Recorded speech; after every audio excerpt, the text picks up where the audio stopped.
Well, thank you, Thomas Potts. Can you hear me now? I didn't have any time to check my mic.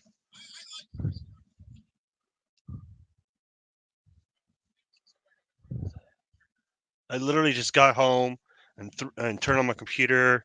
I haven't been able to set up anything. Okay, thank you, Thomas Potts. And I see the circle thing going up and down on my avatar, which I should change that. I should change it to my picture now.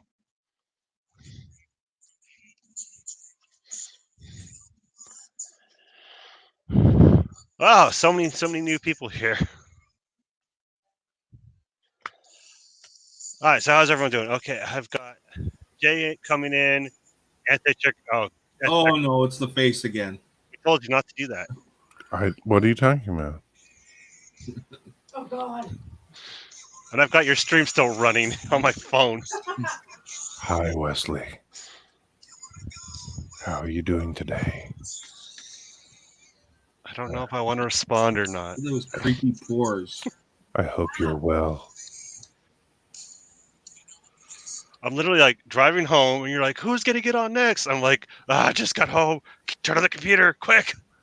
Hi, JP. Shut up. All right, I know what I'm gonna do at this stream today. Everyone but Anti-Tracker is gonna be able to talk about themselves, their channel, what they're about. Anti-Tracker can just stare at his camera real closely. No, it's creepy. So I love JP's, being here. please tell me about yourself. What's your channel? Even if you don't make a lot of content, what do you want your channel to be? And JP, while you're telling us about yourself, be sure to include personal information like your address, family names, etc. Yeah, so I can write it down and I can have everyone on my list. Could be useful. I've got Bird's house. I've got Anti-Tracker's house. Lore, I gotta find Lore's house. Where's Lore's house? No, that's okay. You guys don't want to come here.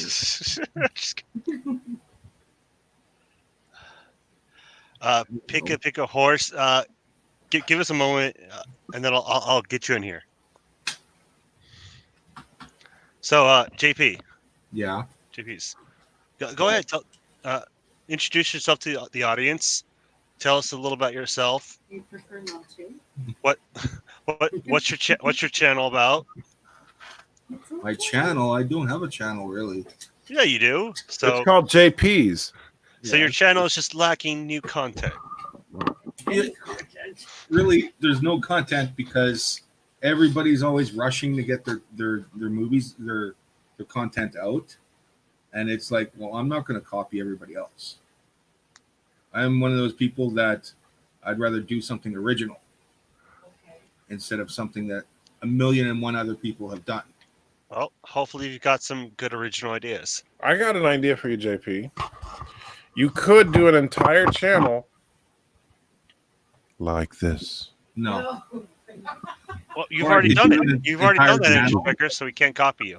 Yeah, you're doing it already. So I could do an entire channel like Jim Carrey talking from his ass. Ed Shermore says #free Anti.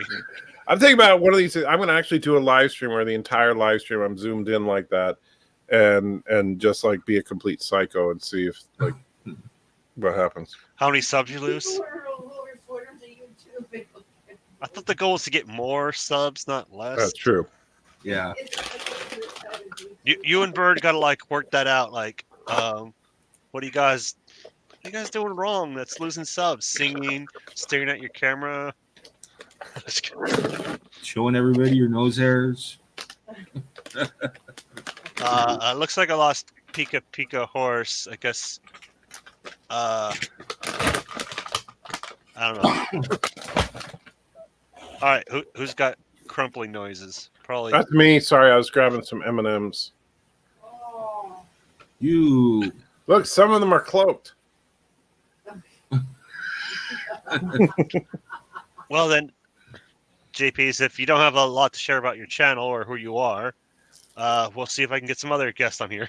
okay? Fine. Not that I'm kicking Who you off. I am? Answer me. Ask me some questions. What state do you live in? I don't live in the States. I live in Winnipeg, Manitoba, Canada. Ah, see, there you go. Now we know something about you. I have a question for you, JP. Yeah. Canadian, eh? Do you like the taste of human flesh? Oh, Only if it's got some of that cock sauce on it. Maple syrup, I thought. No, the rooster sauce. What's it called? Oh. sriracha? Sriracha. Yeah. Rooster sauce. Yeah, you know the red bottle with the little Yeah. cock on it. I love sriracha sauce. I put it like on my scrambled eggs and I put that shit on everything. put that shit on everything. So, JP, do you want to do content on YouTube, or are you just saying you don't really care? It's give or take. I did have some content on there. I don't know where it went. I used to play Guild Wars 2 hardcore. And I used to love Guild Wars. yeah, yeah. Me and the wife, we used to play that hard. Well, she still does play Guild Wars 2 hardcore. You play it with your wife, really? Yeah, we did. That's cool. Me and Mrs. Antrecker, she didn't like Guild Wars as much, but me and Mrs. Antrecker played the crap out of Diablo 2 and Diablo 3. Yeah, Oh, so I did like we. this one. We play the knockoff of Diablo as well. What's it called again? Torchlight. Torchlight. I haven't played Torchlight. I did It's play. exactly like Diablo 2. Have you seen the info on Diablo 4? Yes. Yes. Yeah. So you looking forward to it? No. Why not? Because Lilith I- too scary for you? I've lost all faith in Blizzard. I used to love the Diablo franchise. I got the original when the second came out because I was just kind of behind on it. Then I got the second one, and I loved the second one. I used to play with my friends. When 3 came out, it just, I don't know, it kind of lost its magic. Yeah. I still play Diablo. It was 3 from time still to a time. good game, but it felt like it didn't do anything new. Exactly. Yeah. Diablo 3 was basically a reskin of Diablo 2. That's I what I mean- felt. I mean, they added a lot of items. They made good maps, but there was nothing special about it. I don't know. I think that I understand the failure of the real money auction house idea. And I get that was a failure. But I do think that the Seasons was brilliant and still is. I don't like the fact that I have to buy the Necromancer to unlock him because he's the best character in all Diablo. No, he's not.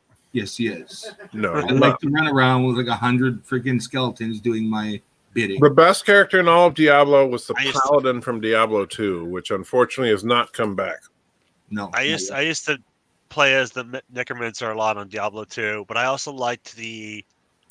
I'm trying to remember what the class was. It was the female class with the 2 blades, the Slayer class or whatever. Assassin type. Assassin, yeah, Yeah, I think good. it was Assassin or something. I didn't care for the assassin, but man, I would kick serious ass with the paladin. You'd get a paladin, level up the Fist of the Heavens power to max, and with the right gear, holy crap, you were unstoppable. So, as a checker, how do you feel about the mythos that they created using, the Diablo, Mephisto, Baal? Basically, taking different names for the devil and making them different entities, and kind of having a pseudo-Christian vibe to it, even though it's on a different planet and has nothing to do with Christianity. Yeah, how'd you feel about that? I thought it was clever, to be honest with you. I don't have a problem with it, although, and I gotta say, especially if you get the Diablo 3 expansion, I'm sorry, the stuff with the angels is badass. Yeah. You may not like the game as a whole, but you cannot deny that those cutscenes with Tyrael and what's the name of the main angel? Azrael, not Azrael. Man, now I'm forgetting his name, but man, that stuff was awesome, and I want to see more stuff with those guys.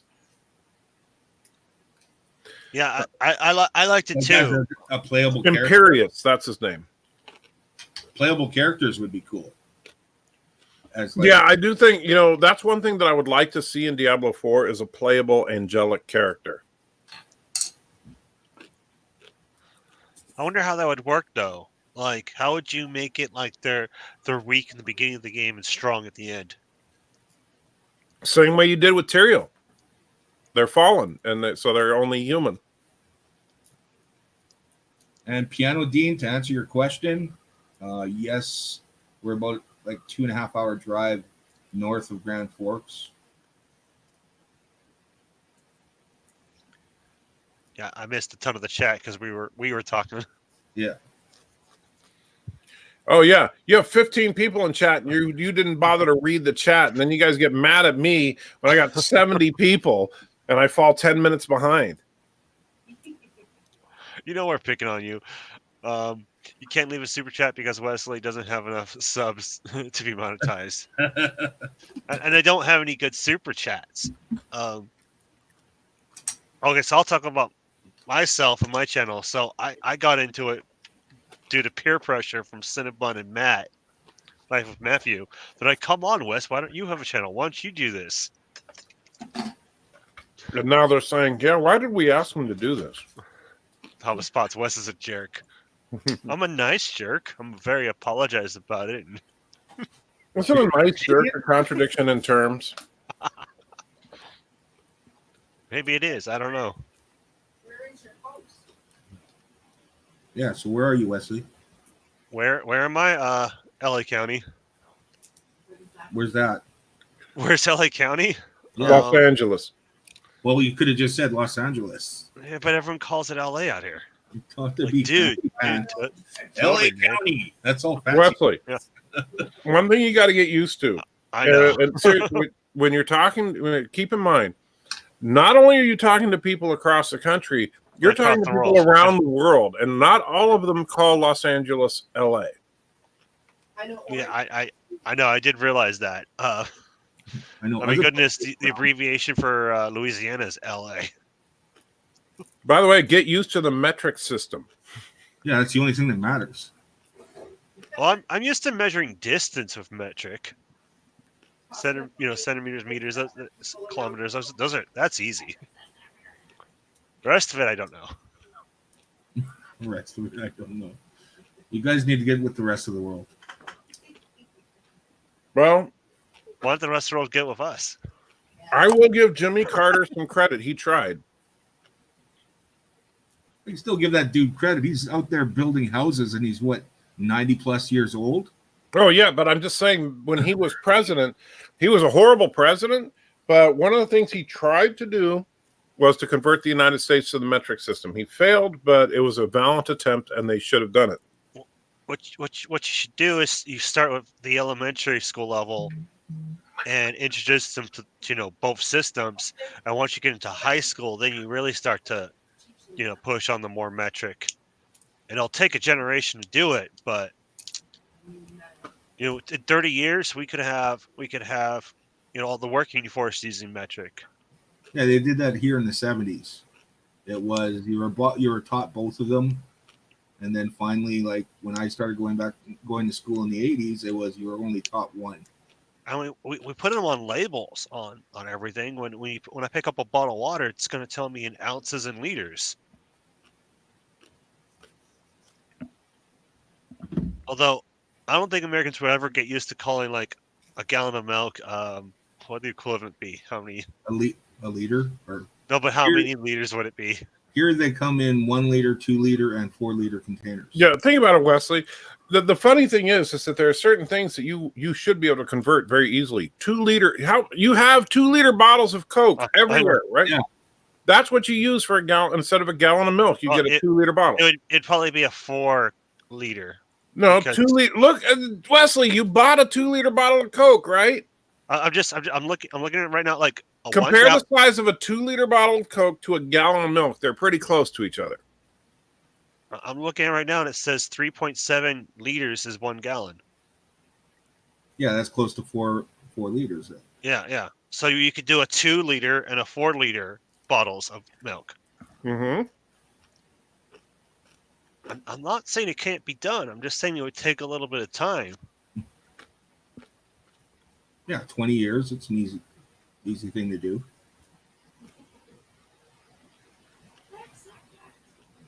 I still want to know where the hell's my flying car. So, yeah, I know. The Jetsons lied to us. Well, instead we have the ability to see and hear each other from anywhere in the world instantly. Well, near instantly. It's not quite good enough. Yeah, the internet's great, but give me my freaking flying car. Would you really want someone like Bird who could still walk, of course, but someone like him driving flying cars? What makes you think he'd be able to drive? Piano Dean wants his Ambien. All right, Piano Dean, take your Ambien and look into the monitor and think No. about me as you drift off to sleep, because eventually you'll wake up and you'll have to take a dump and you'll think of me. You would make a good villain. You should be like a Bond villain. You Dr. need to Pooh. pop a mustache though, like one of those Snidely Whiplash mustaches. I can't grow a mustache. Mrs. Anti-Tracker won't let me. And you need a white cat. No, you need a hairless cat. What's the reason for not letting you grow a mustache? Does it grow? She just doesn't like him. Doesn't like it. That and they suck because when they're like all frizzly, they get in your. Someone wants a wrench. What? Why? Who wants a wrench? Um, Oh, Mercer? yeah, Mercer wants a wrench. I don't know. He's kind of a Well- crazy one. Left-handed Crescent Ranch. Well, look, Mercer. I've only given out 2 so far. I'm still a fairly small channel. I've got like 30 subs. What are you talking about? You got Um, 55. Oh, 55. Oh, I'm growing. Wow. So,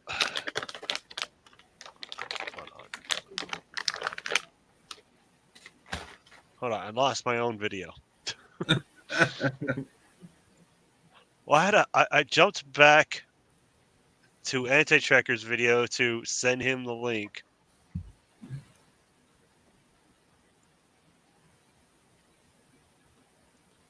Yeah. Oh, and by the way, if you're creeped out about my face and everything, don't worry. My camera only has 6% battery left, so it'll die soon. Runs out battery. Okay, yeah. We'll plug it into. Yeah, it's a camera. Is it USB? Plug your charger in. But so if you want to see it, So, it's actually a pretty cool camera. Mercer, I'm going to give you a wrench on a temporary basis. We'll see how it goes. How about that? It's Sony. It's going to be cool. Sony does not put out garbage. There. There's the actual camera.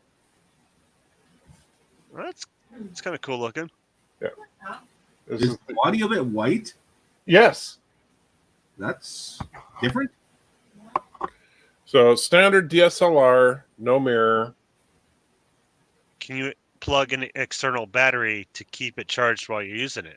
Well, what you can get, and I actually already ordered it, but it won't arrive until the week of March 3rd, according to Amazon, is a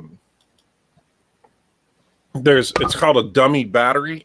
So it goes in the battery compartment, but there's a wire that comes out, and then you plug it into a socket. So the camera thinks it's a battery, but it's actually AC power. Yeah.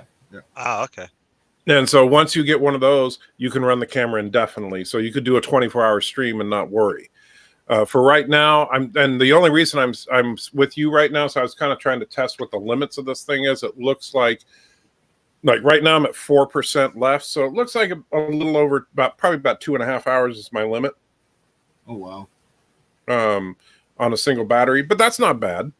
I mean, because You typically my streams are about 2 hours long, so that'll hold me over. Once March 3rd isn't that far away, and so it's that's just next week. Other cameras, they start sputtering. They run other So basically, as long as I make it through this week, then I'll be able to set up the camera with the permanent power source, and we'll be all good. Cool. All right, so I like this car. Flying cars exist. The Aeromobile, for example, there's a bucket load of laws to work out before they can be sold to the public. Yes, but you see, I want flying cars like the Jetsons. Exactly. I want to have flying cars everywhere and live in apartments that float in the sky, And they have- and be able to take it to the freaking moon. I think at It's this freaking 2020. Yep. Where's my damn lightsaber? See, all those old sci-fi shows like the Jetsons should have pushed the future a little bit farther ahead, like 21 something. You know what I thought would be kind of funny would be to do a, and granted it'd be a lot of work, but to like have Joshua do an animation for a super chat of the real Jetsons. And so you have like George Jetson get up and go, "Hey everybody, I'm going to go get in my car." And it's just a regular old car, but he has the, he gets on his smartphone and, Well, maybe he's got one of those cars at South Park. yeah. Like he's running late for work, so he jumps out the car, presses a button, and it parks for him, like a parallel park for him.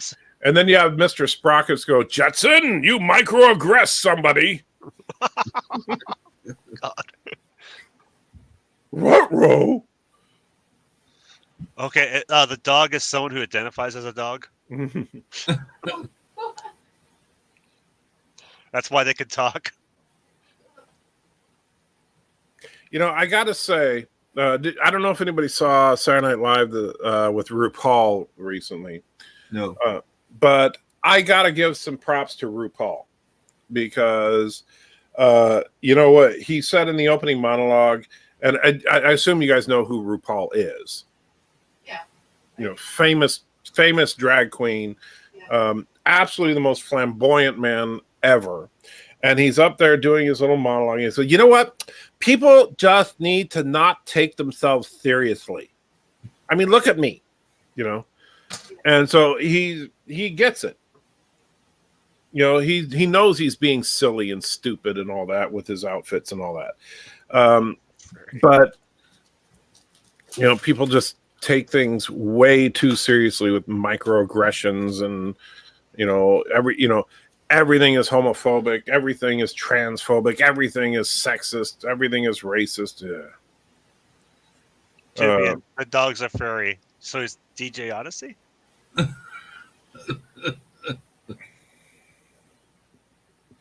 And yes, Ralph, I do understand it's not truly a DSLR. It's commonly referred to as it's similar to a DSLR in that it obviously the sensor is the same as you would find in the larger DSLRs and stuff.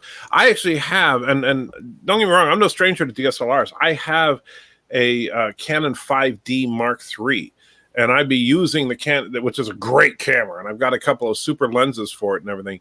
Problem is that the Canon 5D Mark III, you can't get a clean HDMI output on. And that's really because what you guys are looking at right now obviously just looks like any other camera, as opposed to, all the little stuff. Like right now, when I look at the little screen on the camera, there's a box around my face, and there's it's telling me what my f-stop's set to, and the ISO settings and all that are on the screen. You can't see that. And a lot of DSLRs can't do that, which is too bad. If the 5D did that, I wouldn't have bought this camera. But I got this one, the Sony, not because of it being a mirrorless camera. I got it because of the fact that it has a very attractive price tag compared to the high-end DSLRs. My goal is eventually to get a high-end DSLR, but that's not until I get a lot more subs than I have now. So that Sony didn't set you back about $2,000. No. This camera's not nearly that. The 5D cost me about that much. Unbelievable, yeah. Mercer's popped in a link twice and has asked people to look at it. I don't know what you're linking to. Is it something relevant to what we're talking about? It says, "Why no flying cars?" Cars. I don't see any flying cars. Why? It's the Avery Brooks commercial. All over the world that work together on the web 24 hours a day, 7 days a week. You don't need cars, but you will need a different kind of software. So it's Avery Brooks saying you don't need a flying car, but you need Microsoft. That's a little funny that No, I it's don't need just, that car. It's Cisco, but That's true. His name is Cisco. Shouldn't he be doing a commercial? Yeah, that should be Cisco. Should have freaking hired Avery Brooks. And by the way, Mercer, I agree. Avery Brooks, he has such a great dynamic presence of second gen Trek. When he's in the room, he is in command more than any other character in second generation Trek. And I defy anybody to argue that there's any he character even kind of stood up to Picard in like the first episode he was in. Right. But I mean, when Cisco gets pissed, I get nervous. So when he was giving his little speech about breaking the rules, and when he had to. Okay, so imagine if they get Cisco and Picard, and he just chews out Picard. But the thing about Cisco is he absolutely because he sort of did in Emissary. I think the worst thing about the Cisco Picard relationship is that they never took it past the episode Emissary. They should have had Picard show up on the show at least a half a dozen times. And Cisco should have been in Star Trek First Contact. Yeah, because of Wolf 359. Yeah, I'm sorry. If Cisco was in Star Trek First Contact, that movie would probably be my favorite Star Trek movie of all time. That would have been a cool way to have two captains on, one movie. Well, and think about this: the scene, the break your little ships scene, which everybody likes to talk about. Imagine for a minute if the break your little ship scene, instead of having Lily arguing with Picard about what to do, if that was Cisco. Yeah, I could Saying, see it. You are just compromised, Picard. You don't understand that these are the Borg, and we need to stop them, And meanwhile, Picard's saying, no, we have to, we're not going to blow up the ship, that kind of thing. It would have been great. It would have been epic. And instead, we got Lily.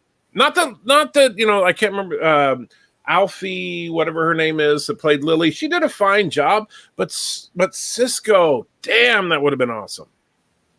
I love how she gave him the speech about Moby Dick. Mm-hmm. And didn't know about what the story was. He's like, I don't know. I never read the book. Well, that's the funny thing about Moby Dick is there's like 17 pages of description of mixing, whale semen in a barrel. It's like, it's not really that exciting of a book, but. Oh, no. But if you read it, it's like. Thank you. Continue. Yeah. Alfie Woodward. She was good, and I actually, she's a fine actress. It's just that it would have been so much better if that was Cisco and not her. And I mean, could you imagine? And it would have been really easy to replace her with Cisco on everything that was on the Enterprise, because all you have to do is you have it so that when the Defiant in the opening scene is getting pummeled by the Borg, Cisco's critically injured. They bring them on, and he's in sickbay the whole time until the Borg are busting down the door, and then Crusher injects him with a hypo, and he's like semi-conscious and trying to figure out what's going on, and why the hell am I in these Jeffries tubes? And then he runs into Picard. Bam! You could have the same stuff that you had with Picard and freaking now I forgot her name. Lily. Chick. No, jeez, why am I forgetting? But anyway. They could have replaced all those scenes with scenes of Picard and Cisco, and that would have been awesome. And Jake would have had to have been there too. Not necessarily. Cisco's done when Cisco goes on a mission on the Defiant. Jake doesn't go with him. But wasn't Jake on the ship when it was that? No, you could have said Jake was on. No, you're confusing. Wolf 359 happened years ago from First Contact. But this would have been the second Borg attack. Yeah, this is the second Borg attack. And what would have happened is that why did they have Worf in command of the Defiant? Because they wanted Michael Dorn to be on the show. That's the only reason. But it would have made more logical sense if Cisco was in command. I still would have had Worf on there. Yeah, well, that's what I'm saying. You keep Worf on the ship. You have Worf and maybe even Bashir, Yeah. Or I think just if you just had Cisco and Worf, that would have been enough. And and the nice thing, even that scene in when the Defiant's getting pummeled, where they're like, "Sir, everything's down" or whatever, and Cisco says, "Prepare for ramming speed," and then you have Worf at tactical saying, "Perhaps today is a good day to die." It would have worked,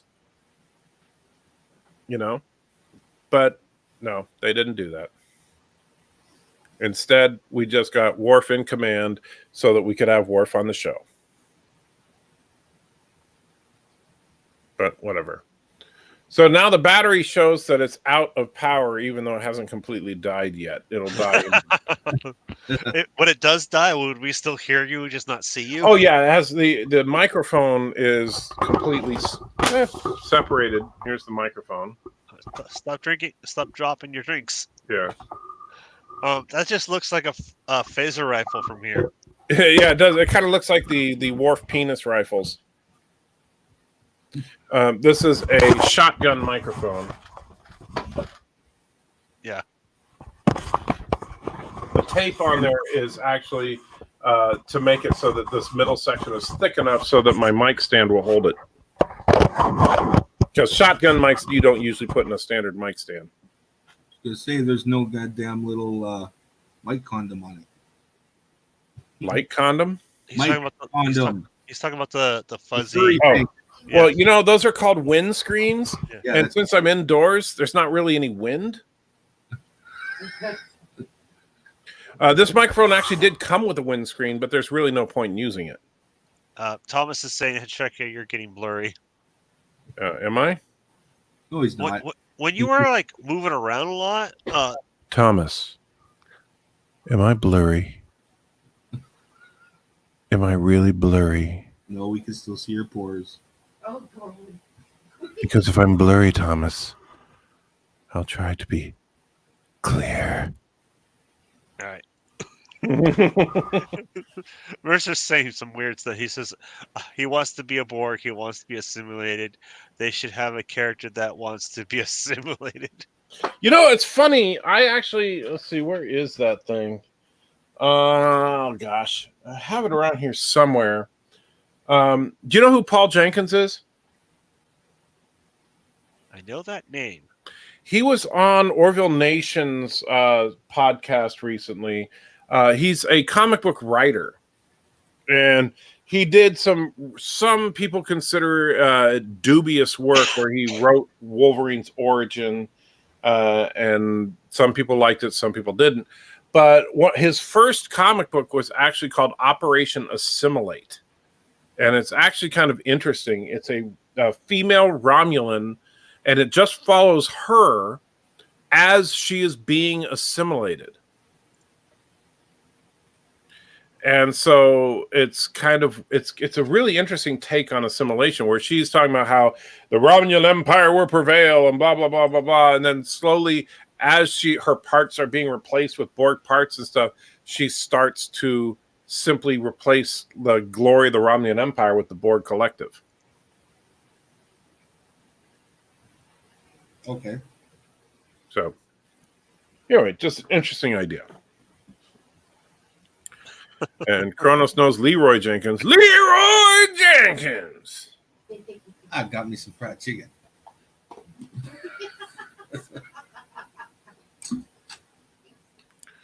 So, yeah, actually, Doctor Who just had an episode with Cybermen who wanted to be assimilated. Well, the Cybermen are assimilated. Yeah. Yeah, they're almost like Doctor Who's version of the Borg. So Well, the Borg are really Star Trek's version of the Cybermen. yeah, the Cybermen came out first. Yeah, to be fair. And Although Doctor Who- the Borg are a lot scarier than the Cybermen. Doctor Who did a lot of stuff, before other sci-fis. It's just they had a lower budget, and you look back at the 60s, 70s, 80s stuff, and it's like, oh goodness, is everything made of cardboard? I am just absolutely amazed that this camera has not died yet. Going, yeah. Yeah. It's showed zero battery for 10 minutes now.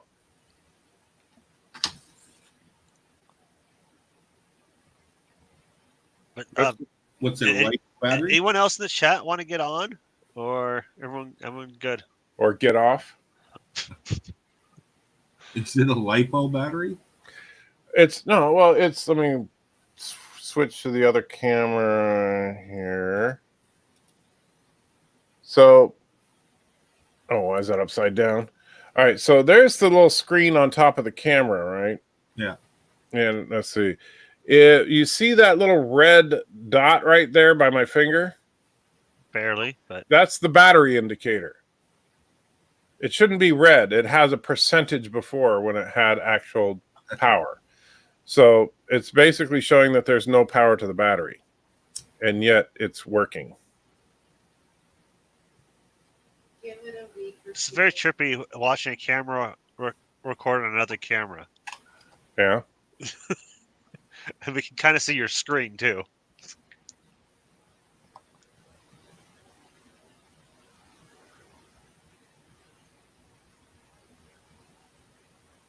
There's a real house? You live in a real house, not a starship? I wish I did live in a starship, but no, sadly I don't. And let's see, where is turn off the I burrito. remember your old streams where there was a fish tank and a bunch of stuff in the background. Fish tank is right over there. Although the lights still don't work in it. I need to get a new hood for it. But was that the same room? Those really old, like 2 years ago. Yeah, I've never, the entire time that the Anti-Trekker channel has been in existence, I've been broadcast from the same spot. The desk has moved about 10 feet. So it's been in existence for 2 years. The channel, yeah. Cool. And that's where that whole thing with Captain Foley, No, I'm not going shirtless. The- I'm not. the shot of Captain Foley being naked there. Stop it. Gosh. Does he like shave or is he just naturally smooth? No, he's just naturally that smooth. It's freaky. It's absolutely bizarre. That's even worse than me. So that was from a live stream in, I think, early 2018. And so almost 2 years ago. And he was so drunk. He was absolutely ripped. He basically came on the live stream and he had 3/4 of a bottle of Crown Royal. Okay. And he finished that bottle. Sounds like something I would do. Yeah, he was completely smashed by the end of that, and that was right at the end of the live stream that I took that clip from. And so he was like, Was that Alexander's face we saw for a brief second? "Yeah, that was Alexander at the end of that." That was just as creepy. That makes it even creepier. Which, yeah, some people are pissed at me for using Alexander because they don't like Alexander, and I understand that. Alexander is definitely, he is a troll. He's an effective one. He's an energetic one. Yeah. No, he's very committed to it. Oh yeah. I mean, like he actually, a lot of the stuff that he talks about, he actually has in his room that he can show you. Which is, he's got a great level of commitment to it. But Jar Jar figures. Right, but the thing is that, and the reason that he gets in trouble on my Discord is because of the way he behaves on Discord towards Captain Redneck, which I don't understand why he hates Captain Redneck so much. Because he's a capitalist.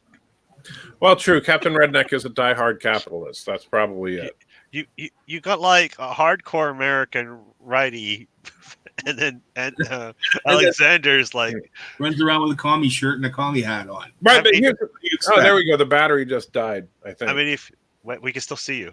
Yeah. There we go. Well, we can still hear you. I mean, if you were to turn those two into cartoon characters, you'd get like a frog Captain America and a crazy Red Skull. Yeah. But here's the thing: is that with Alexander, I don't understand. I truly do not understand why he likes my channel. I mean, he supports me on Patreon. Every now and then he super chats, and I appreciate the support, but I genuinely don't understand why he likes anything I do, because everything I say goes against what he believes. He super chatted like $100 at a time once. Yeah. And so I just don't get it. And so, I don't understand him at all. But hey, whatever. Maybe his goal in life is just to confuse people. It might be, but and he's done a good job with it as far as I'm concerned, because I'm definitely confused. But I don't get it. I don't understand why. Because he seems to be, as at least as far as the whole communism and all that, he seems to be a true believer. I don't doubt his sincerity in that he believes that communism is the best political system and that kind of crap, even though I disagree with him. But the point is that I disagree with him, and I've disagreed with him to his face, hardcore. And and on on Sci-Fi Nation's stream the other day, I flat out told him that, you know what, I'm glad that he got banned from Discord because of the way he was behaving. I believe his disposition, as well as the supporting of communists, is from where he was brought up. If you know the political background of Quebec in Canada and what they've been going through for the past 20 to 30 years, you would understand why. With them wanting to separate every goddamn time election comes around and become their own goddamn country, that sort of throws into the mix. Where also Alexander, he's worked in Russia for a long time. Yeah. And by the way, to answer Piano Dean, no, Captain Foley is I think he likes the Canadian system, but Captain Foley's not really an overtly political kind of guy. And the Canadian system is not truly socialist. Well, I'm just saying, I think that he likes the Canadian system, but I don't think that he is he's not constantly out there campaigning about politics. Yeah, I've never heard Captain Foley talk about politics. Right. It's usually just Trek. Captain Foley likes to talk about the technology of Star Trek. That's his favorite thing in the world. And I love talking to him about that stuff because he knows his stuff. And he's a master model maker. I mean, he is truly a master model maker. So I wish I had half the skills he did. But I don't. Because I suck. But yeah, anyways, Ramley Canuck and Alexander got into it. Mm-hmm. And I was like, oh, Canadian fight. Everyone look out for the hockey sticks. But on the other hand, I feel like sometimes he just wants to be heard. Alexander? Alexander. Well, sure he does. I've seen a lot of people just outright ignore him or don't want to deal with him. I think here's the problem, though, and this is why I don't think Alexander. He's got the personality for it, but I don't think he's got I don't think he'll be a success on YouTube because he needs to commit to what he wants to talk about and not just be a troll. If he wants to do video after video about how Jar Jar Binks is the greatest character from Star Wars and Star Trek V is a masterpiece and all that crap that he says to troll people, he's never going to get anywhere. But if he wants to talk about something he truly cares about, something he truly believes in, then he might, he's got a great and weird personality that I think he could get a following doing that. But right now he's wasting his effort on talking about how 7 of 9 has a powerful shirt. So Mercer has a question. Back to the Future, how did the Marty that we know throughout the film merge with the Marty that grew up with the confident parents? And the film doesn't address how come the Marty that we're following going through time isn't affected by his own changes that he makes. Quantum. No, I mean, the thing about here's the problem, Mercer. Back to the Future is at its core a comedy, right? It is a comedy that has sci-fi elements. It's not a sci-fi movie with comedic elements. It is a comedy with sci-fi elements. The sci-fi stuff simply exists in order to facilitate the comedic elements of the film, and so logic doesn't matter as long as it's funny. And I would say it's a little bit of an adventure kind of story too. So it's a comedy adventure, but Oh, it just happens to have time travel. Right. But it's not. They're not worried about being scientifically accurate in Back to the Future. You know, they just care about, hey, wouldn't it be funny if, you know, you went back in time and your mom fell in love with you? Yeah, even Although- the car scene wasn't scientifically accurate. Although, is it at least consistent with itself? With Well, its that's the own- thing. I don't think Back to the Future doesn't break its own time travel rules. And so even though its time travel rules are ridiculous, but then honestly, any time travel story in and of itself, its premise is ludicrous. So Tubian says, I don't think Alexander's trolling about 709. I think he really likes her. Well, yeah, but I think it's the way he keeps saying it over and over is kind Right. of the troll. And like part of it is the fact that English is not his primary language, so sometimes the way he says something just sounds funny. But like you know, it's when he says a woman has a powerful shirt, right? Look, if you want to say that you find big boobs attractive, fine, say it. You know, but the powerful shirt thing makes no sense to me. If you know, when he talks about gosh, it's just some of the weird ways he phrases stuff. It's just like, are you saying that just because you know it's funny, or are you saying that because you genuinely that's how you think you need to phrase it? And a lot of it's the English, the French English translation. Right. I bet you it's both of him. Which will probably even make it worse. It's like, oh, I'm going to say it funny. And then on top of that, you get a bad, what, you know, in his mind of translation. And Thomas says he sent me something. All right, Thomas, let me check. Submersia says, I love films from the 80s better than films today. Oh, absolutely. I mean, yeah, special effects and stuff have gotten better and budgets are higher, but story writing was just better in the 80s. They were actually coming up with new ideas. Today, I feel like everything's just a rehash. Yep. And that's why I'm glad. I'm drawing a blank now. The creators of Back to the Future don't want to do a reboot. Well, the problem is that I think that filmmaking in some ways has really improved, but only in the technical stuff, right? So yeah, that's what I meant. Special Yeah. effects and budgets and but here's the thing. Currently, apparently, every great writer works for Marvel. Really? That's what it seems at this point to me.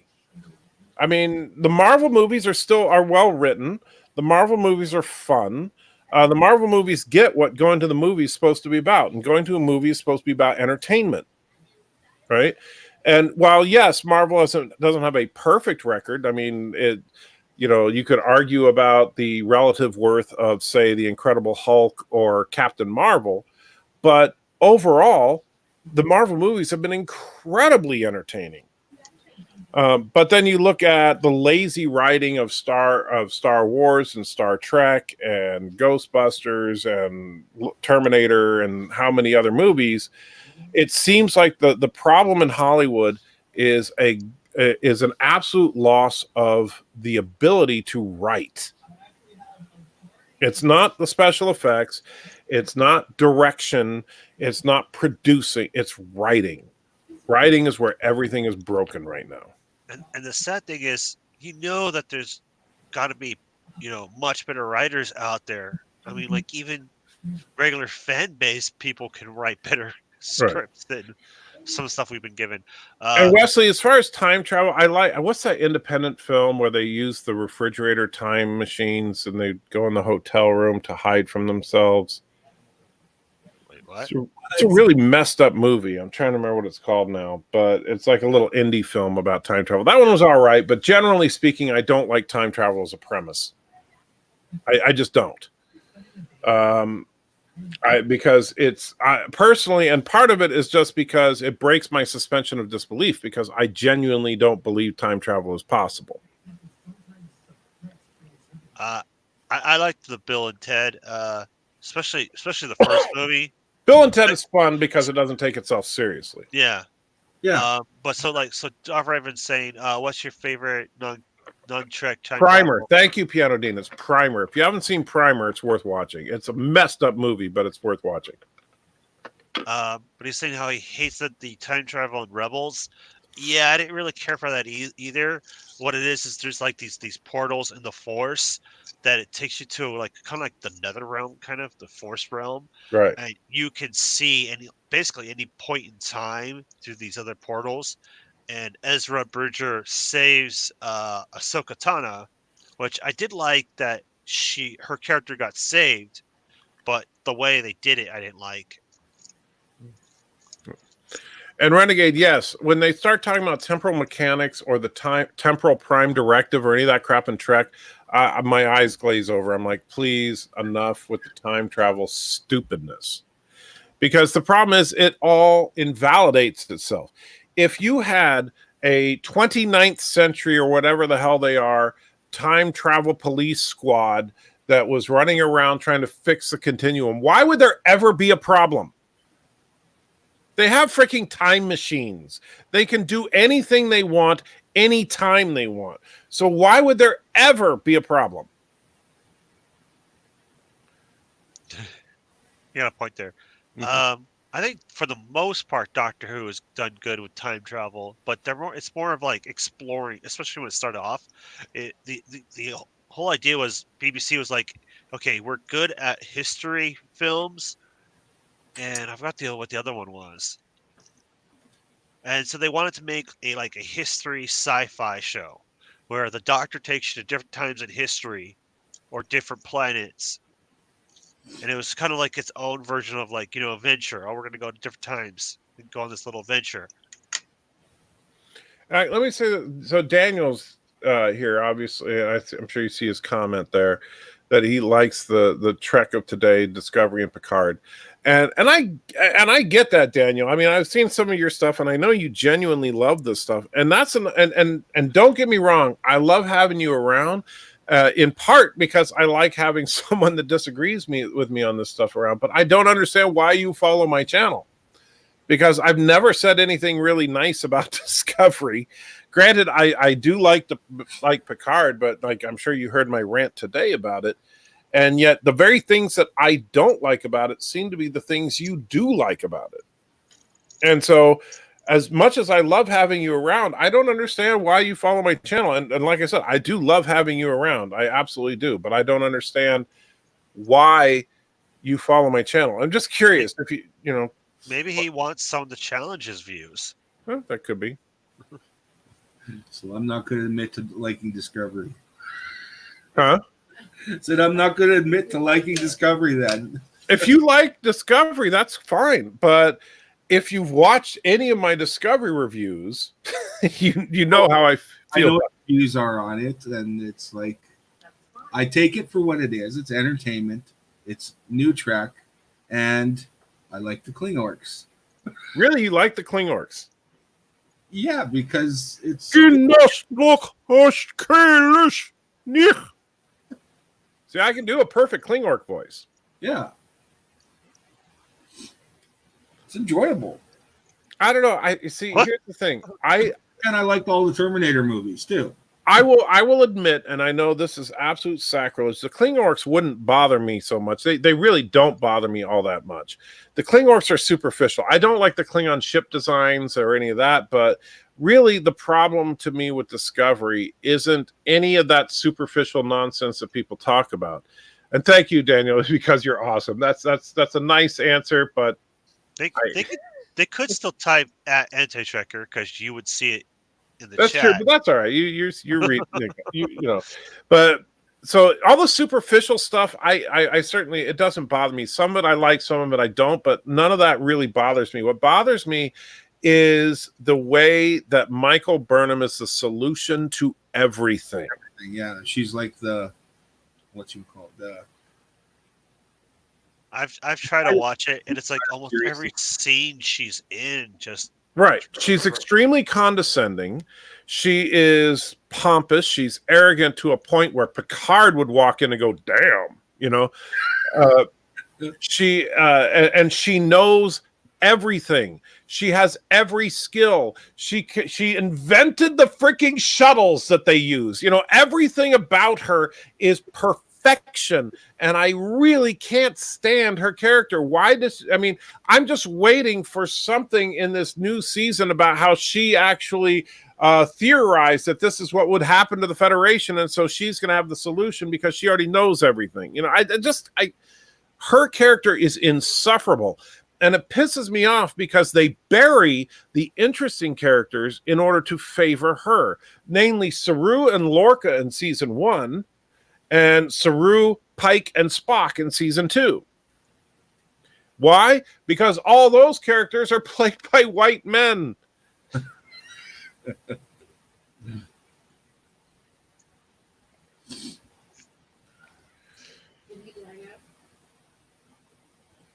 No. Okay, I have to say this.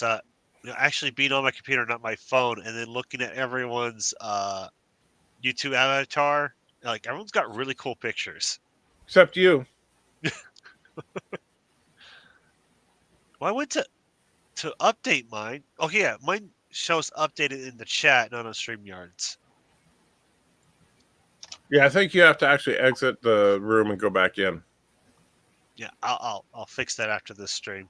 Yeah. What is it now? I can't tell. It's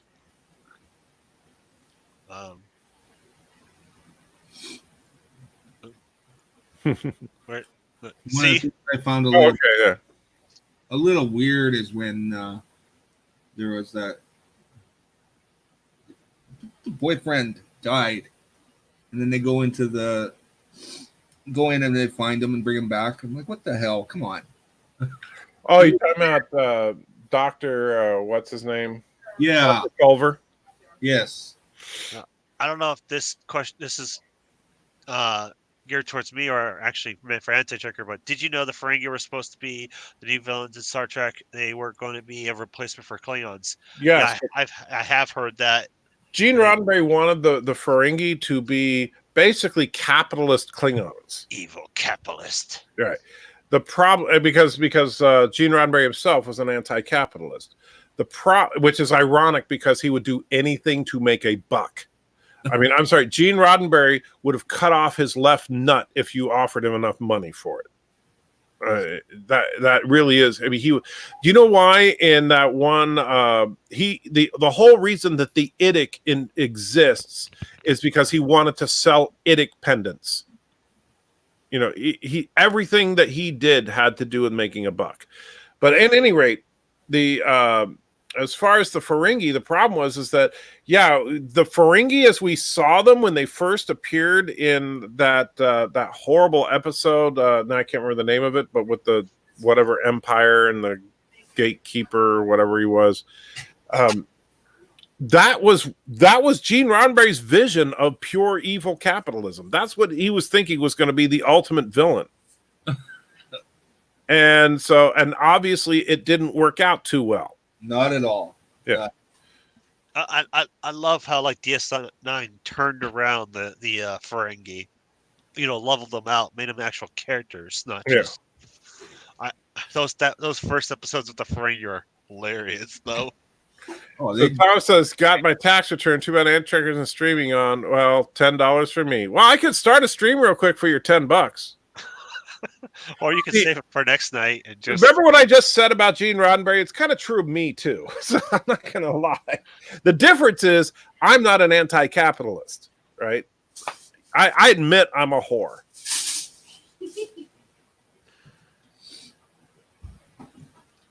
I'm sort of an anti-capitalist, but you can't be. Not in today's system. Well, I understand. Like some people don't like the capitalist system, but they still work within it.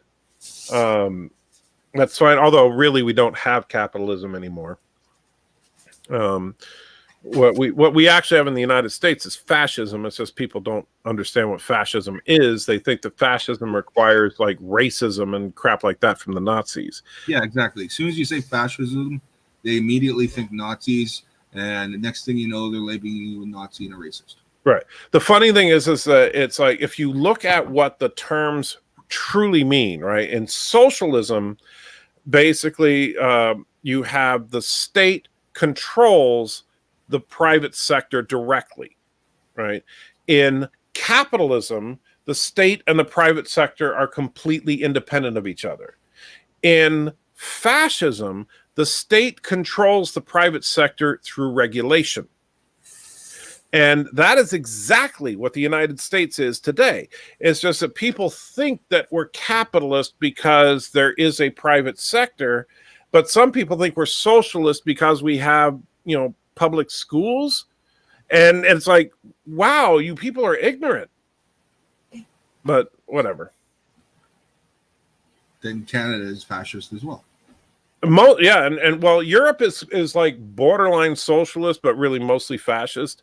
It's just that the term fascist has become a 4-letter word, and so we won't say it. But I prefer a capitalist system because capitalism tends to be more egalitarianistic, and that's what I truly believe in. But unfortunately, nobody, we're all, it's all outcome based. So it's not fair unless an equal number of every group is represented in every job and every skill and every, achievement. And so unless we manage to get it so that we encourage one group or another group to participate more because there's not enough of them, that ruins how fair it is. And it's like, you have no idea what fair is. How about the best people for the job get the freaking job? Exactly. And how about instead of worrying about representation, we worry about education and make the schools better rather than try to manipulate the numbers to get a certain amount of whatever group you want to support. Sorry. Hey, I was just wondering how long that was going to go for. All I say is life's not fair. Ralph, you got to love capitalism. Quark is now a franchise in Picard. Yep. And that's the ironic thing about Picard. Why is capitalism apparently on a comeback in the Federation? Yeah, what is that planet? They went to the. No, I'm forgetting it. The casino planet. Because I haven't seen that episode yet. Canto Bight. Yeah, the not Canto Bight. Where is that? Like, supposed to be I don't know, but it does have a franchise of Quarks there and Mott's. See, I hate when they bring up new planets and they don't tell you where it is, or at least even like in a vague description, like on the edge of the Federation space between Cardassia, something. Yeah, Free Cloud. Thank you. Free Cloud. Free Cloud sounds like something from Star Wars. It does, which is funny because Canto Bight actually sounds like it would be more of a Star Trek location. Yeah. But and the funny thing is, I didn't have a problem with Free Cloud, except that, and this is not just a Free Cloud thing because we saw it on Earth. It's like, why is everything so capitalistic? And it's not that I don't like capitalism. I would prefer that the future be capitalism. And I'll tell you, this is the irony of the stupidity of these far left nut job writers. And I'm not trying to say this to be, if you're a liberal, fine. I understand that not everybody is right of center. There are plenty of people left of center that are sane. But I'm not talking about the sane liberals out there. We're talking kind of about the Alexanders out there. Yeah, I'm talking about the far left Hollywood agenda types, right? They are so ignorant and so stupid as to think that introducing capitalism into the future of Star Trek is the same as making it dystopian. I think what they're trying to say is look at how horrible the future is, not because of an oppressive government, not because of actual suffering, but because there's capitalism. Oh my God, how horrible it is. There are businesses that are thriving. Oh, that the humanity. And so they think, because they genuinely believe, these idiots genuinely believe that everybody else thinks like they do. And so they think that when you look at quarks on a planet there, you're like going, oh my God, the future is so dark and dreary because Quark has a franchise. So, Anna you're reminding me of something I wanted to ask you. I think it was Cinnabon titled one of the streams as a joke, "Unrational Square Table." Yes. I was thinking of making a new channel, literally titled that, and I'd only use it when like you and Bert are busy and can't stream, or it's really late at night, and then have guests on like we're doing right now, and I'll just kind of moderate the discussion. If you want, you have my blessing to do that if you want to do that. I know it's right on the nose of. I actually thought about if I were to create a channel right now instead of Anti-Trekker, I would create a channel called The Neutral Zone. Because the idea, first of all, we're all nerds, we're all geeks, right? And we like talking about nerdy, geeky stuff. But the problem is we have everybody is like either far left or far right. So let's create the neutral zone where we can actually have a conversation about this stuff. Then how about that? I'm gonna make a new channel called The Neutral Zone, and the whole idea of the channel is for me to invite people on, and I'm just gonna moderate, try to keep the discussion. Keep the peace, but let them fight, but keep the peace. But we should be able to do that because we're adults. We should, but sometimes we lack that ability. I mean, we all get passionate about stuff. I get that. I mean, if you look at but the problem that happens way too often is like, look at what happened when I go on to, Nerdrotic's channel. And, and Gary said on his live stream the other night how he got so much hate mail after the last time that I was on his channel. Why? Because I dare to disagree. That's a problem. And I love Gary, and Gary, I truly do. He's a great guy. But the fact that when somebody shows up on his channel and actually disagrees in a relatively coherent way, then all of a sudden he's getting, piles and piles of hate mail over it. That's a problem. That's a serious problem. Sorry. Yeah, we got to be able to hear each other's opinions out. Like, I've listened in on plenty of chat from Alexander, using him again as an example. Like, okay, let's see what he has to say. Let's see where he's going. And then you realize everybody's insane as you thought. Okay, so you had said earlier for me to talk a little bit about myself. I remembered a few things. How I came across Anti-Trekker and everybody else here. Oh, those are always good stories. I like that. Like, how did you get yourself here? So I've always been a closet nerd because, like, I'm pretty sure in my teens I would have kicked my own ass. Grew up playing hockey in Canada, so the whole jock mentality.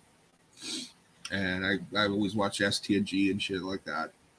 So I've always loved Star Trek. Favorite movie is First Contact because I'm a big Borg fan. And I just recently started seeing all this stuff on YouTube doing reviews. And of course, who's the first person I come across? Not Anti-Trekker, none of these normal guys like you. Steve Shives. First, I watch some of his Borg videos, and I'm thinking, okay, this is pretty cool. And then he gets into the political bit and starts going off about Trump and all the Democrats, and I'm like, oh, I just want to watch Star Trek and reviews, and it just turned me off. And that's how I ended up finding you guys. Mm. And oh, sorry. You guys have beliefs that may not agree with mine, such as maybe Anti-Trekker's religion. It's like I take him for what he is. He's a great guy, but he's not jamming it down my damn throat. Except for on Sundays. Well, but here's the thing. Even on Sundays, I know that, like, some people would argue that my Sunday show is kind of an evangelistic thing, but at the same time, it's not like I'm sitting there telling you you're going to hell if you disagree with me. Exactly. I was joking. I mean, yeah, I know. you and Luke have like back and forths. But here's the thing, and like I watched a video.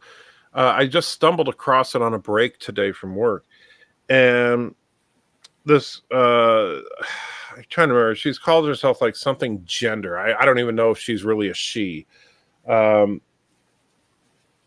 I'm wondering, because of the name of the channel, maybe she's trans or something. But she was trying to say that talking about the video was about, was Picard wrong to leave Starfleet? And I was like, okay, that sounds like an interesting topic. And so she starts going on about how racist Trump is. And I'm like, what does this even have to do with Trek? You know? And the thing is that I understand that, yes, some of the elements of Picard are inspired by current events, as it's always the case with Trek. And I don't even have a problem with her saying that, you know what, as you know, because she's more or less left wing, which she admits in her video, that she agrees with said political statements. The problem is that she's making a bigger deal out of it than even the show does. Like, she's talking about how Trump's racist policies at the border and stuff. And so I said, I had to put a comment in on that. I said, you do realize, and I'm not a Trump defender. I didn't vote for the guy. I don't care. I don't want to defend Orange Man, but I end up doing it because I believe in giving everybody a fair shake. And the fact that she's sitting there going off about his racist policies, I'm like, you do realize that immigrants have been turned back at the border under every freaking president. Exactly. You know, this is nothing new, because she was saying how it's racist that we're not accepting every refugee. Well, if that's the case, hell, Clinton turned back people in boats coming over from Haiti. You know, was Clinton a racist for that? Is every president ever a racist because we don't simply open up the borders? And so she was trying to equate that to it being racist that the Federation wouldn't let the Romulans in after the attack on Mars, to which I understand that's the argument you can actually start to talk about. But even then, I think that, well, no, not really, because actually, if you think about it, we just had an attack from the Federation perspective. There was just an attack in Sector 001. And while that's going on, the only standing enemy force in the Alpha Quadrant that's any real threat is trying to evacuate into your territory. That would be the equivalent of us opening up the borders to Iraq on September 12th, 2001. Right? Yeah. Not going to happen. I still wonder what is on the opposite side of the Romulan Empire, even if their empire is small. Actually, if you look at the farther away from if you actually look at the maps, the Romulan Empire is almost completely surrounded by the Federation. So they would have nowhere to go except for the Federation space. Correct. They have to go to, and in fact, I have the maps. Thanks to Wesley, or not thanks to Wesley, thanks to Thomas Potts. Thomas Potts was nice enough to send me the actual maps that are at least the closest thing to canon that we have. And if you look at the maps, there's a small section of the Romulan Empire that borders Klingon space, but the Federation stretches almost completely around to the other side. Is it the same maps that they use in Star Trek Online? I don't know what they use on Star Trek Online, but it does line up to the maps you see in the Admiral's office in episode 2 or 3 of Picard. I'm looking at one, and it's like 3/4 surrounded by either the Klingons or the Federation. Right. So there's very little place for the Romulans to go that's not into either Klingon or Federation space. So. And you're right, E, that the maps don't account for, they're not 3-dimensional maps. I get that, but that's just something you have to go with because quantum. But like, can you imagine if the Romulan Empire said, "Look, we need to evacuate. Which space of Federation would you prefer?" Right. And if they said none. It's like, well, you literally want to trap us in a bubble that's going to blow up on us. But yeah, it's so I don't, I think that the political situation is where I think the mistake with Picard, as far as if I were the showrunner and just thrown out there, I think that the general premise I'm okay with, but I would have a little more political intrigue instead of having it being Picard and a rogue of rebels. I would bring in Worf, have Picard talking to Worf as an ambassador to the Klingon Empire about their position on this, because you think that the Klingons see this as an opportunity to wipe out the Romulans once and for all. The Federation is probably sitting back thinking, that might not be such a bad idea. And Picard, being the humanitarian that he is like, what are you talking about? We can't let these people die. And that becomes the intrigue of the show, is Picard trying to fight the system to prevent the Federation from allowing the Klingons to wipe them out. And that, I think, would be interesting. But then when Picard goes to Romulan space, he finds that they're experimenting with Borg tech, and he realizes, whoa, the Romulans may not be as weak as we think. And if they have Romulan Borg drones, holy crap, are we in trouble? And now it becomes trying to prevent a war that the Federation and the Klingons think they're going to kick the Romulans' ass, but the Romulans are actually in a superior position. And you see, and there could be this whole chess game thing that could be bouncing around, instead of having this whole Picard retired in disgrace and let's get a rogue with a heart of gold and a crack addict and whatever, and Legolas. What? Legolas? Legolas from Lord of the Rings. Yeah. And Dr. Quantum. But I think that would have been a much better premise, but instead we get what we got. And I'm thankful that it's not bad. I'm thankful that it's it's at least entertaining, but it could be so much more. Yeah.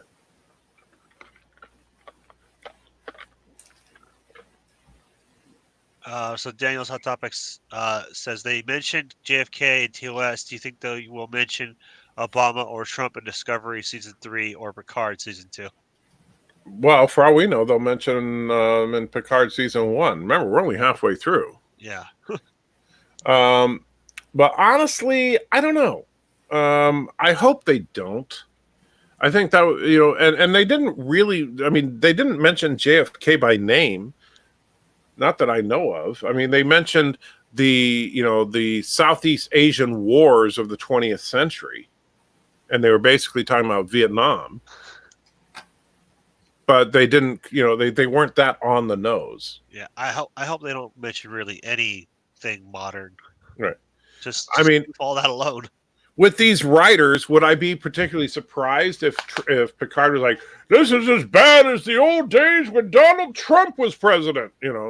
No, I wouldn't. I honestly would not be shocked by that. But at the same time, I think that would be a horrible mistake. And yes, Thomas, I think you're right. The USS Burnham will be an Obama class. Why not? So I was going to tell my story is how I got connected to this whole thing is, and I used to subscribe to Steve Shives, but up until I watched one of his random videos, and he said something about, it was like, oh, if you like Trump, well, fuck you. This is not your channel, or something like that. He just went on a tirade out of nowhere. I was like, whoa, what the hell is this about? But anyways, it was lore. It was Lore Reloaded. I was liking some of his, lore videos, and he did a shout out to you, Anti-Tracker. Mm-hmm. And then you, of course, shout out Bird of Prey all the time.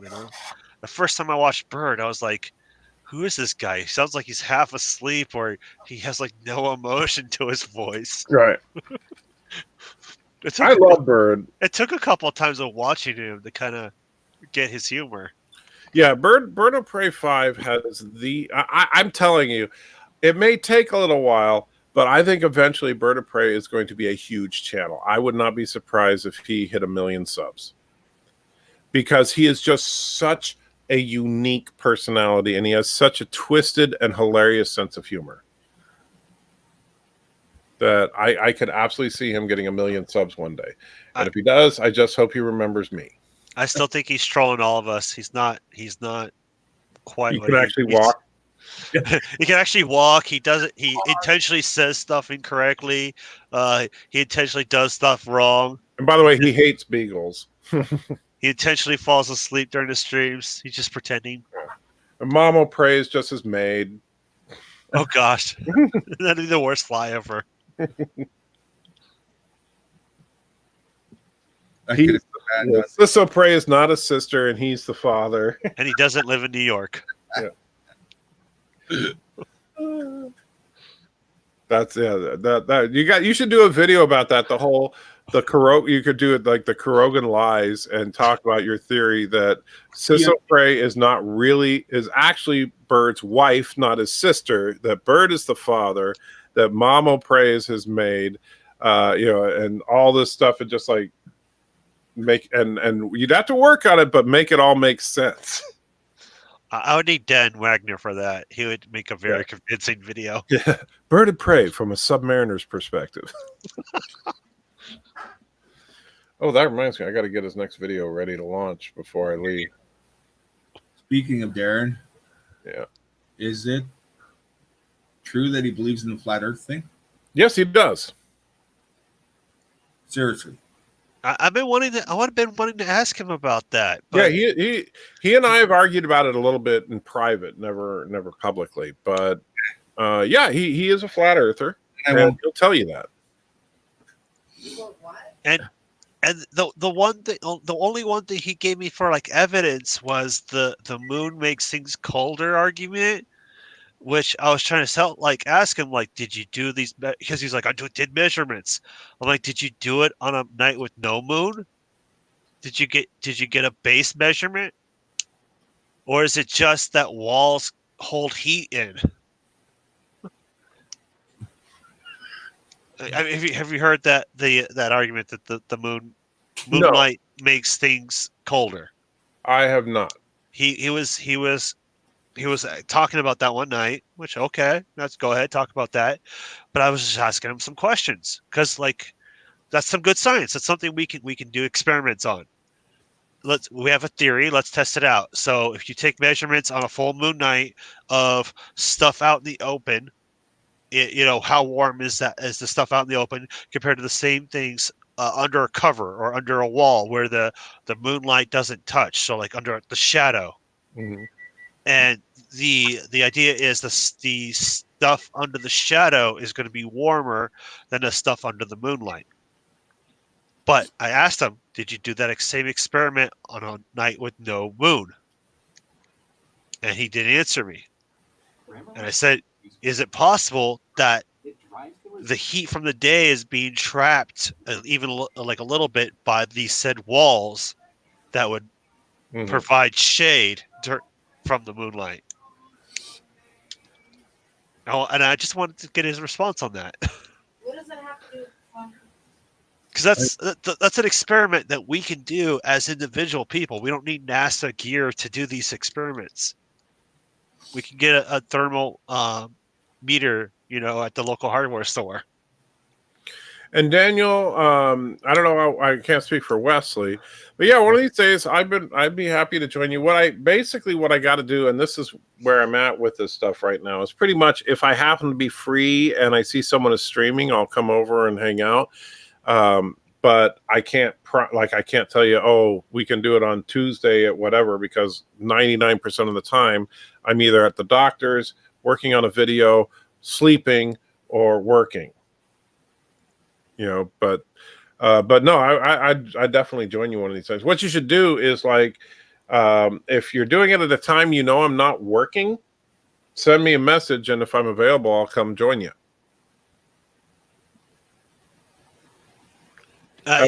As for Wesley, well, he's just kind of a jerk, so Aw.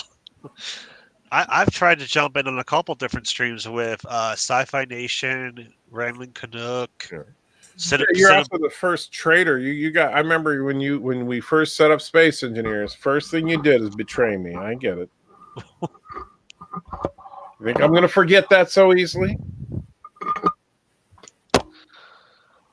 I taught you a lot of stuff Bert just didn't get at all at first. That's yeah. You taught me some stuff like how to betray somebody.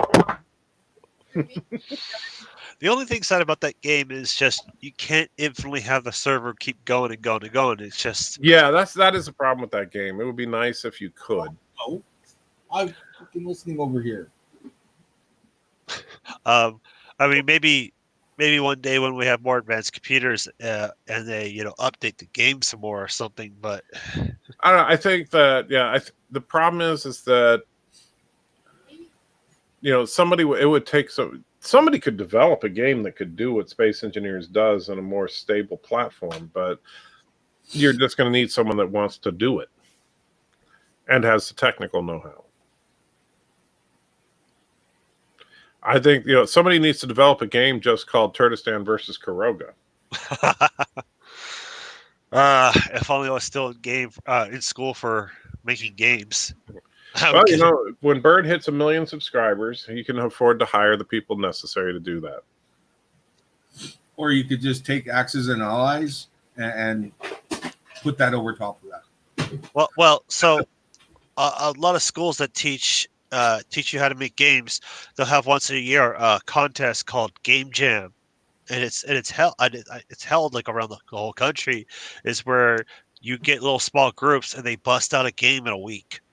Now, yeah, it's kind of a concept game. It's not barely functional games, but I'm sure you could get some game students to make this Karoga versus Turtistan. Or well, I think you do it in a similar vein as say Plants versus Zombies, and but you take turns like in where you select if you're Karoga or Turtistan, and then the other side tries to invade you. In a tower defense type of game. Well, I had a horrible idea that it's Bird of Prey in the middle of the map, and he like sets up little turrets of like sassies and stuff to defend him from turrets.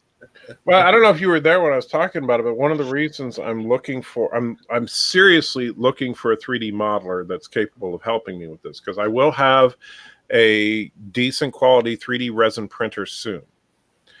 And which I don't know if you know what a 3D resin printer is capable of doing, but it's pretty incredible. I have seen them.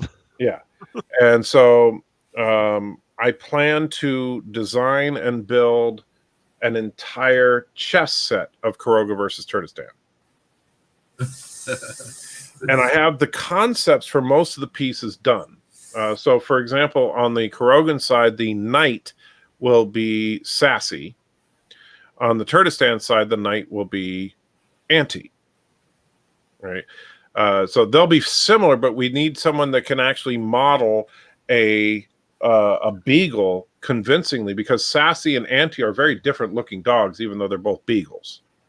Uh-huh. And so, like, sassy is younger and fat. Anti is older and slimmer. But Auntie is always asleep. So and Sassy likes to run around. So Auntie will obviously be curled up and asleep, while Sassy will be fat and standing. Right. I wish I could help you. I haven't 3D modeled in a while, and when I did, I was very amateur level. Right. That's the problem, is that I need to find someone that's good enough to do these models. And in fact, like one of the more one that's going to be challenging will be for the king. On Turtistan, I'm going to have them do the hedonism bot with Bird's face that I've been using. That'll be the king piece for Turtistan, or for Karoga. For Turtistan, obviously, it would be like me sitting on a throne, except the version of me that Joshua does with the turd, And then Mrs. Anti-Trekker will be the queen, using basically that picture of her with her face blurred out. Stuff like that. But it's going to take someone that has some decent modeling skills and understands the requirements of a 3D model that's for printing as opposed to a 3D model that's for animating. Yeah, you got a list there. Well, yeah, that's the problem. Does the person have to be like capable of doing something for Lord of the Rings? No, but they need to be able to make at least a cartoon level character in 3D look good, and also understand the principles of what a 3D model for printing, what the requirements are. Because one thing that people don't understand, like 3D models for printing, you need to not have multiple parts. It needs to be a single part when it's all done. Kronos, Lauren Drag is the queen. I actually thought about putting Lauren Drag somewhere in there. Cinnabon, do you want to get up on here? I'll put the link in the chat. Yeah, I go run anyways. I gotta eat food. Now the pawns, I already know exactly what I'm doing for the pawns. On Karoga, the pawns will be Jeeps. And for Turtistan, the pawns will be the USS Anti-Trekker. What ship was that on again? For nacelle. Oh yeah. Yeah. So that the pawns are going to be, especially will be the signature vehicles of both sides. And then for the bishops on my side, I was going to use the Scarved Insect, Joshua, his little caricature. And then maybe for Karoga, put Lauren Drag. I think that would be good. You got to add some of us as pieces. Okay, I'm out of here. Good night, guys. You called Well, me. First of all, you're just a picture of Wesley Crusher. You're not you. You can use my other picture. What, Doctor Who? No, I need to, it's nothing against you, of course. It's just like with Kronos's icon being Max, or not Max. What's that thing called? It's Maximilian, isn't it? No, whatever the name of that robot is. It's a cool robot, but it's just a robot from the movie. As opposed to Lauren Drag is a very recognizable figure. Yeah. And then, so the one that they'll have to take some artistic license will be for Karoga's Queen. I was thinking, actually, Karoga's Queen could be Lauren Drag. That would be good. Oh, not like a Mama Prey somehow. I was thinking about Mama Prey, but nobody really knows what she looks like. Yeah. So, she needs a cartoon avatar. Yeah. But the thing is that with all the jokes about she-males and stuff, what better thing than Lauren Drag? So there we go. We got the Queen figured out, but then we need to figure out the bishops and all that. So people that are proud Karogans will start ripping them off. But yeah, Sassy definitely will be there. For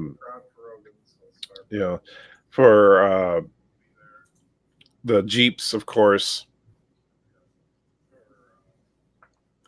How you doing, Cinnamon? Hello. Sorry. How's it going, guys?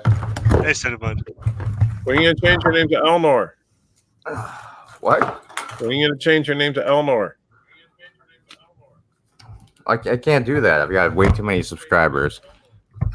Yeah, don't you know it's very hurtful for channel to change your name? He has like 12 more subscribers than you, Wes. That's just the official number.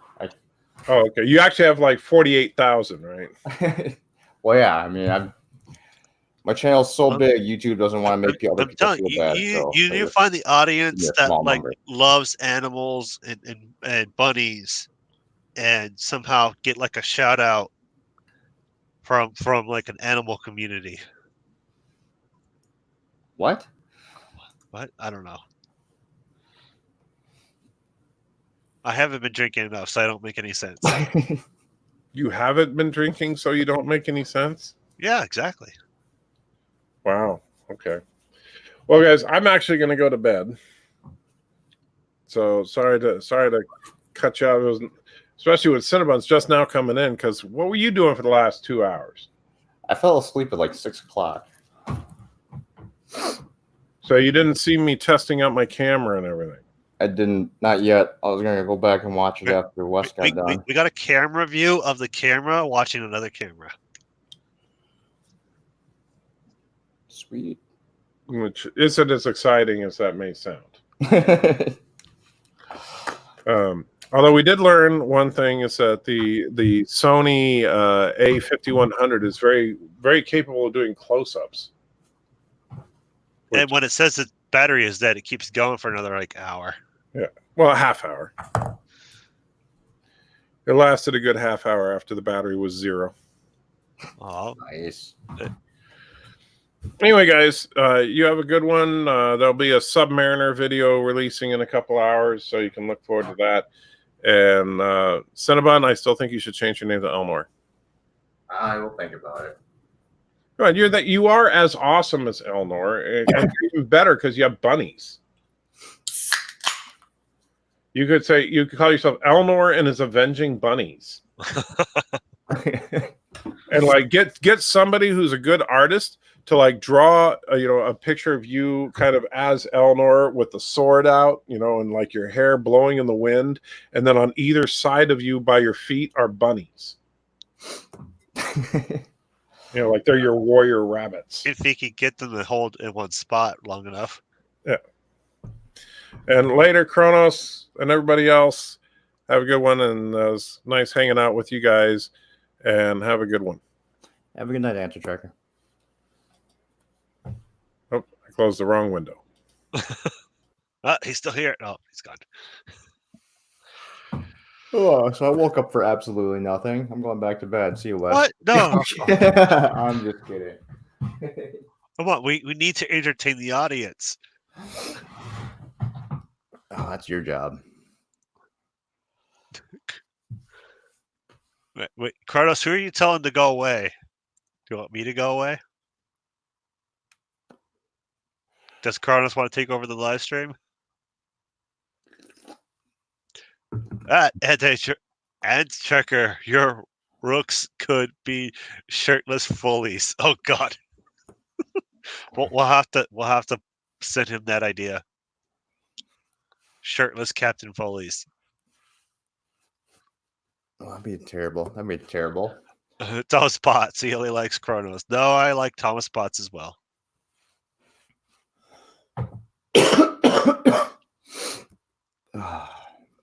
But if there's anyone else on the stream who wants to get on, you're free to.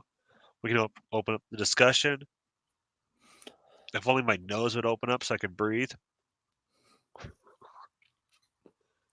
So what have you been up to, Wes? I haven't talked to you in about 2 weeks. Cold. I still kind of have it, so I sound all nasally. Yeah. Before that was the Doctor Who convention, and I was refusing to accept I had a cold, so I kept running around doing everything. And then before that was a root canal. Fun.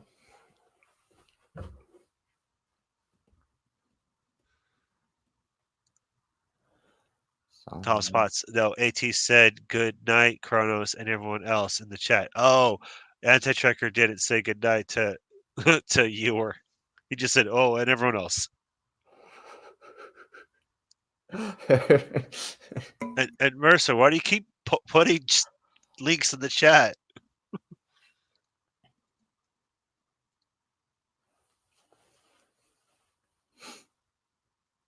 Check them out. What are the links for, Wes? It's a picture. It says acne, dehydrated boulders. Just add water. Sounds like something we should send a bird in his mail. And then it happens to rain when the mail arrives.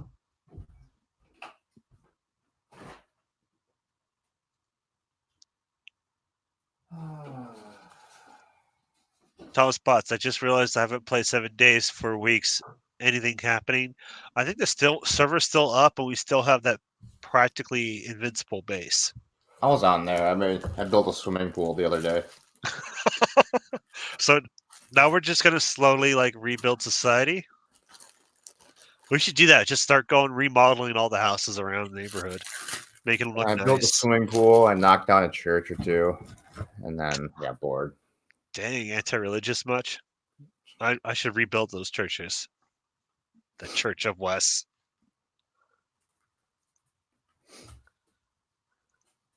Nobody's been on, so I was only on for an hour, and then I got bored. I was on the other night, but no one else was on, so I just went out, gathered supplies, brought it back, rinse and repeat.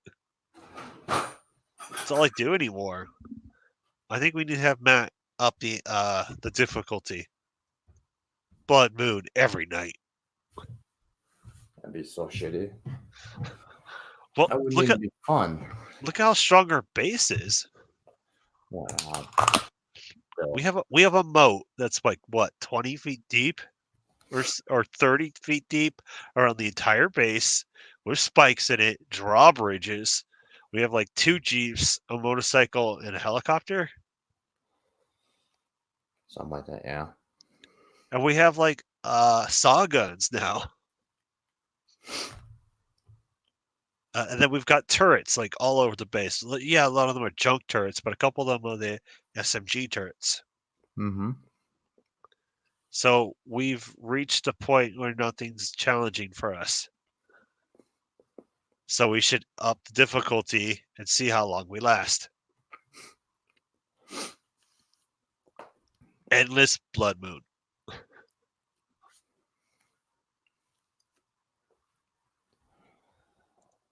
Sure. That sounds horribly boring to me, though. That would get so tiring after like 2 days. It's like that, or just restart the server. Pretty much, yeah. Or try to build a whole new base. Daniel's Hot Topics. I saw a leaked vid from YouTube that shows Q will return probably for a cliffhanger in Picard season 1. That's been like speculation since before the show even started, though. So, I mean, I still say I would die laughing if Picard and the crew have to go on this cruise ship, which is a Galaxy class, but it's a cruise ship, and Wesley Crusher's the captain of it. That would be terrible. I would find it funny because I think the Galaxy class would make a good cruise ship. It just takes civilians around. It's got all those holodecks and arboretums and fencing rooms and shooting galleries and bars and. Yeah, Thomas, I did the same thing. I was on a drawbridge with a truck, and it flipped the damn truck over. Those drawbridges are a little janky. I was trying to set a turret on one, and it kept throwing me in the air. Not on the drawbridge, but on the little pedestal next to it. Q is too old. He is too old. Well, almost everyone from Next Gen is too old. Well, yeah, that's why. I think the whole Picard idea was pretty much a mistake anyway. And the only way to do Q is, I think, was the Anti-Tracker said, like, he pops in, he's got his younger look, and he goes, "Oh, poor Picard, look how old you are. I'll turn myself old." And then, so it's only like, 5-10 seconds. That would be so stupid, though. I know, but I think it would be funny if Q comes in, he looks like he did Next Gen, and then he snaps himself to look older. And then just Picard's like, "Well, fuck you too."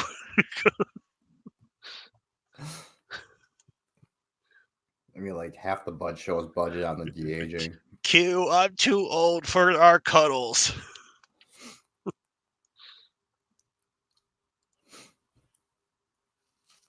Q could pretend to be an old man. I mean, yeah, it's fine. I mean, if he just appeared like as he does now, as he looks now, and they never even said anything about it, I'd be fine with it. But if they have to hang a lantern on it and say something cheesy about it, I mean, there's really no point. It's like obviously you've aged, so I mean, just don't even mention it. And Tom Spot says they're going to film a Voyager documentary soon. What, before everyone in the cast forgets what they even did on the show?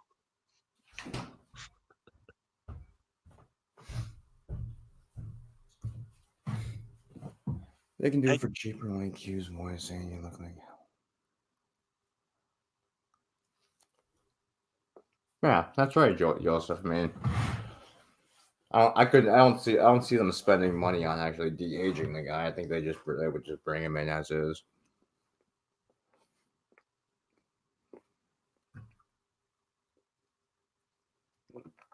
which would So- be fine with me. I mean, finally having something recognizable in Picard would actually be nice.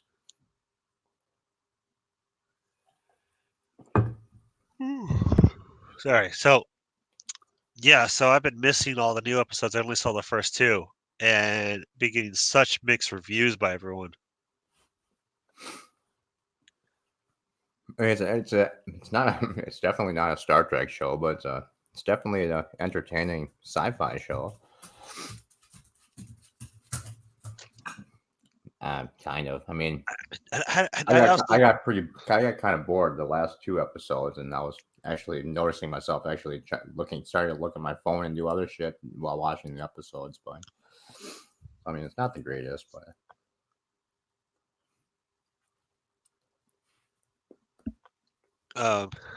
okay, here we go.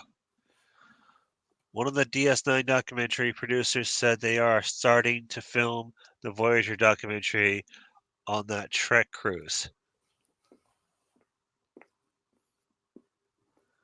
Well, that could be interesting. That could be good.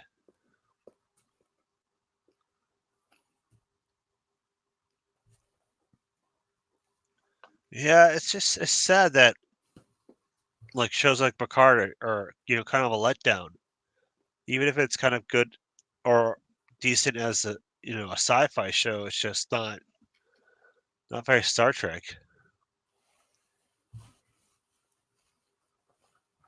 yeah, that's true. Where was it on stream when Picard came out last week? Yeah, where you been, man? Oh, actually, I just didn't do it last week. But I think I might do it again. I might start again this week, but I'm not sure. I just didn't. Last week, I didn't even get up, and I didn't even wake up for the episode. I just watched it when I got up in the morning. I was starting to wonder if you had a cold or something because I haven't seen you on at all. No, I was just going out, and I signed up for a bunch of those contract jobs just for the hell of it, for fun, to see what they're like, and so I was kind of doing some of those the last week or so. Grocery shopping is kind of fun. I don't know what you mean by contract jobs. Independent Contract to kill people? No, independent contractor jobs. Just all of different platform jobs like Lyft, Uber, Instacart, DoorDash, shit like that. Oh, okay.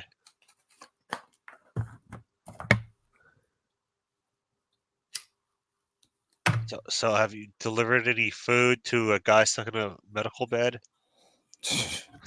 Nope, not yet. I didn't. Well, I was out grocery shopping today. I was out for 4 hours. Made $100 and did like 6 orders. I mean, it's a cakewalk job. It's a nice way to make you extra money. Yeah, I completely agree with this comment. I always thought I really wanted a new show before all the actors died, but it's such a letdown. I still like the show, but it's nowhere good as it could be.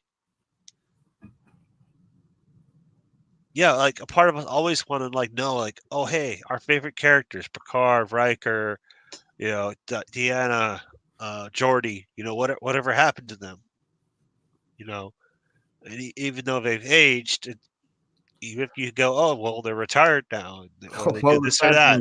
Yeah, I mean, the sad thing is they could have probably been in this, but Patrick Stewart said he didn't want any of the old cast in it, really. So that's why they didn't do it. I mean, I think that was a bad decision on his part. Wow, what? I didn't hear that. Have a good night. Drive safe, man. Why did Patrick Stewart not want the rest of the cast? Because he didn't want it to be the Next Generation reunion. It had to be a different show. I'll only come back if you pay me in gold and show all. So he just didn't want to share the billing. I wouldn't doubt it. I mean, I don't know. He wanted top billing all to himself. Probably. I wouldn't doubt it. No, I mean, it's just that it's just one of those shows that, yeah, I agree that I was hoping they would do something eventually, but they should have did it like 10 years ago.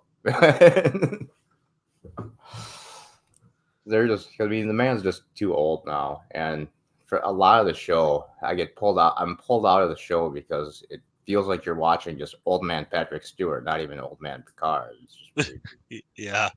Because a lot of times when he's talking, he sounds like he does like when he's just in an interview somewhere. So it's like, okay, this is just Well, it's old some man of the, Picard it's- literally fucking phoning it in.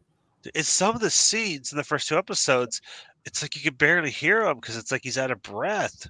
Oh yeah, it's like if he has lines that are like more than 2 lines long, but once he hits that last line, he's already out of breath. That's just sad to watch.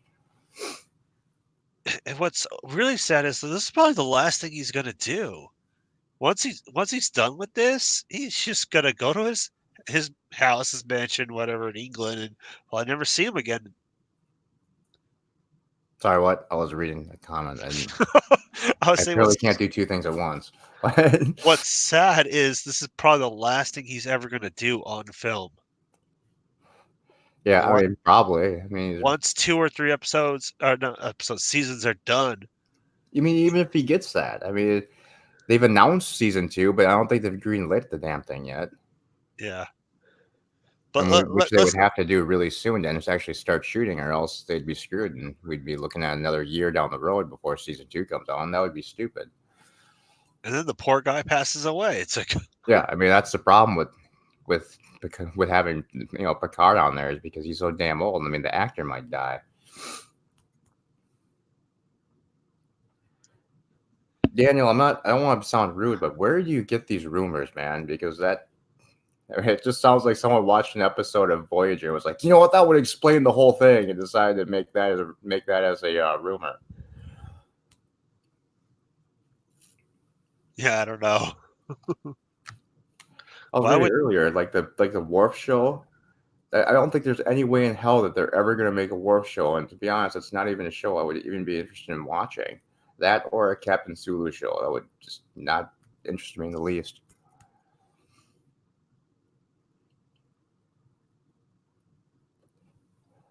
Have a good night, Sharon Moore. That's an interesting phrase. May you all get to heaven a half an hour before the devil knows you're dead. What is cinema? I mean, is Bird of Prey going to get us? What?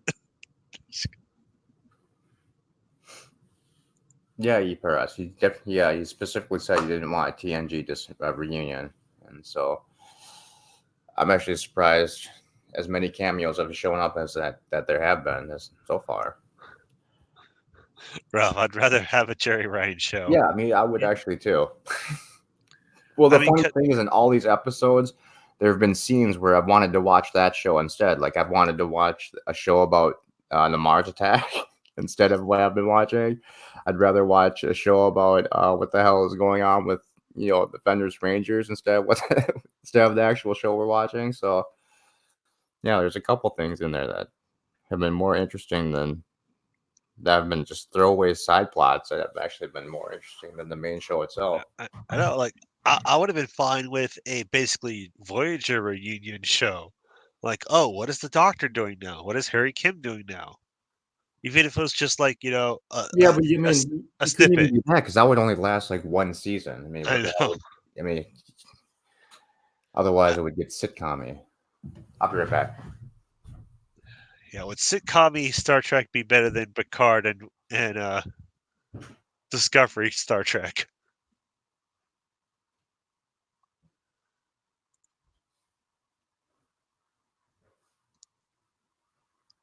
There's no new chats to read and there's no one to talk to. Oh no, what do I do?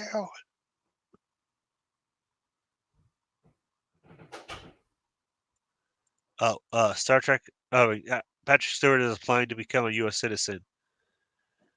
What? I thought he said something like, not when Trump is president. I thought he said something like that. It doesn't bother me that he says that, but that'd be funny if he gets a citizenship like right now. All right. Ralph was saying, actually, Patrick Stewart is applying to become a U.S. citizen. Yeah, I think he already actually became a citizen. But I thought he made a comment about not want to be a U.S. citizen while Trump was president, or something like that. Well, he Maybe says a lot of stupid things. maybe I The don't guy's know. kind of a nut job when it comes to. Captain Worf on the Enterprise E. That would be a great show. I think the problem is, like, do we want one of the older actors to run a show? I mean, even Patrick Stewart, is it really a good idea, or should they just get a new cast? Yeah, see, that's what I wish they would have done was just made a new show that was actually a continuation of things past Nemesis. But I mean, I don't mind that they update things, but Jesus Christ, throw in some things that are actually recognizable. I mean, for 50 years, Starfleet and the Federation had a design aesthetic to things, and everything did. Star Trek had their own unique design language, and they've just kind of thrown that out the window now. So that's one thing I don't like.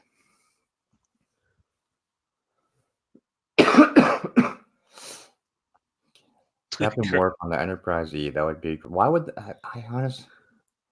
I really don't see how that would be a good show. Kronos is telling me to tell a joke, but that was when you were gone. I mean, and Daniel, I mean, you would have the same problem as you do now. I mean, everyone would complain, why is Worf on the Enterprise E after he left Starfleet? Why did everyone would wonder why he's back in Starfleet, how he got back in Starfleet, why he's the captain of the Enterprise E. Why is the Enterprise E still in service when we've seen in the comic books that the Enterprise F is in service now?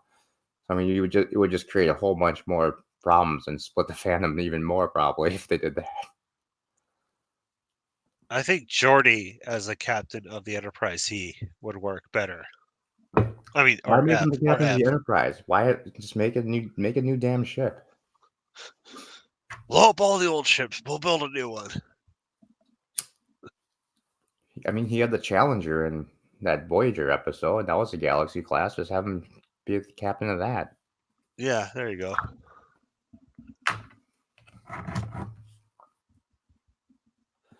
Episodes of Picard is like watching 5 different writers for. Yeah, I mean, you can tell like it feels like so one group of writers wrote this scene, another group of writers wrote this scene, and none of them talk to each other. They probably hate each other. Well, I wouldn't doubt it. I mean, there's so many rumors that are coming out of that about just bad blood between behind the scenes. Wesley Crusher Kowalski says Section 31 show is delayed, and this is sad. I want to see it. I honestly don't ever see a Section 31 show happening. Again, I wonder when did he say that? It's like Daniel's hot topic is like watching every single news about Star Trek.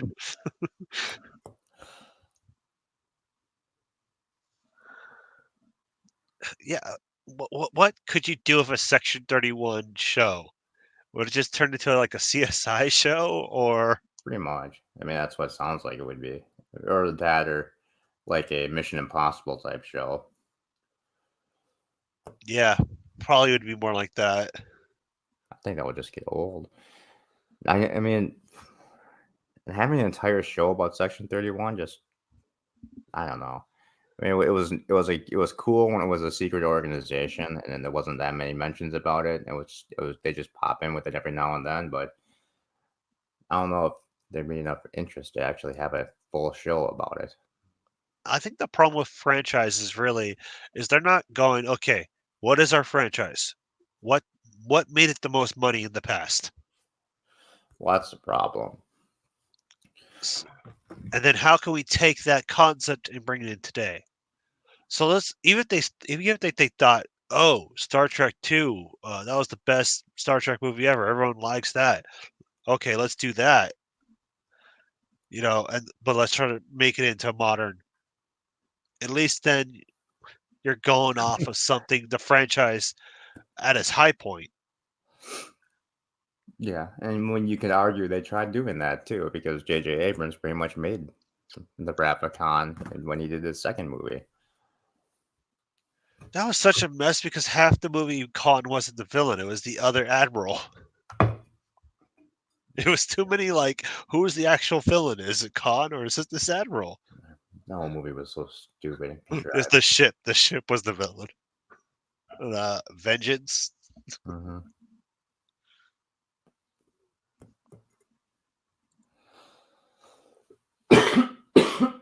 Daniel says, Cox, he said it today. Well, you're on top of your Trek news. You should make Daniel's Hot Topic all about Trek news.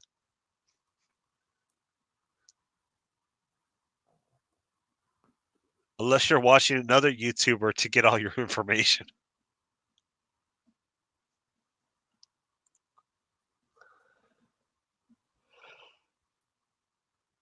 Yeah, Michelle Yeoh is starting another TV show, so I highly doubt she's even going to be available. And yeah, I mean, it was just one of those things that they've announced, but they haven't greenlit yet. So, I mean, they can talk about it all they want to, but until they actually start production, it's not happening. And since they said it was going to air right after Discovery season 3, they would have had to been done with it by now. So, yeah, it's kind of, I really don't see it actually happening. I really hope William Shatner will return as James C. Kirk. That would be cool. I have to agree with Head Trekker. Is his arc? Kirk's arc is done. We've seen Kirk from TOS, the movies, his death scene, and then even like a reboot boot of Kirk. I think the only way you can really use Kirk is in like comics or an animated show or something where it's like it takes place in between those other shows and movies. How about quit rehashing old characters and just move ahead and make some new characters? I mean, How about like Jesus. a brand new character that has the last name Kirk and it's like Kirk's great grandson, and he feels like he has to live up to the legend, but he keeps making mistakes or he's not very heroic. That way you have the kind of homage to the original Kirk, but it's a new character. Yeah, I guess. I mean, And William Shatner is getting to like the same age as Patrick the Stewart. man's way too old to play Kirk anymore. Where they'd have to just do shots of him sitting in a chair pretty much all the time. So he's put on a shit ton of weight too, so I don't even think he can get through the circle lift anymore.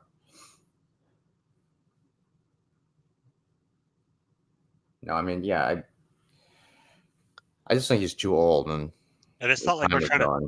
we're trying to pick on older actors, but it's like they had their time in the spotlight. It's time for new characters and new actors. Yep, definitely. Long past time. But if they want to run off of that name, Kirk, well, did Kirk have any surviving children? No, he didn't. Did he have any surviving nephews? Okay, somebody with the last name Kirk. I was in the other room. What? I was talking about, having a descendant of Kirk as a new character. And then I realized Kirk didn't have any surviving children, did he? He probably has a bunch of bastard alien children all over the galaxy. Bunch of horrible monsters. I am allegedly James T. Kirk's great grandson, but I can't confirm it. And yes, Ralph, that's exactly what I was hoping for. They would just do a new they would do a new TNG show with new characters.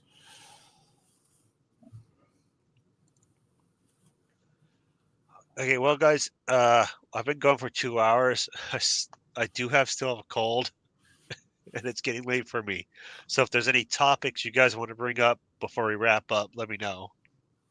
It's getting late for you. It's 1 a.m. for you. It's 3 a.m. here. Yeah, and I've got to get up at like 4:30 tomorrow. Oh wait, that's today.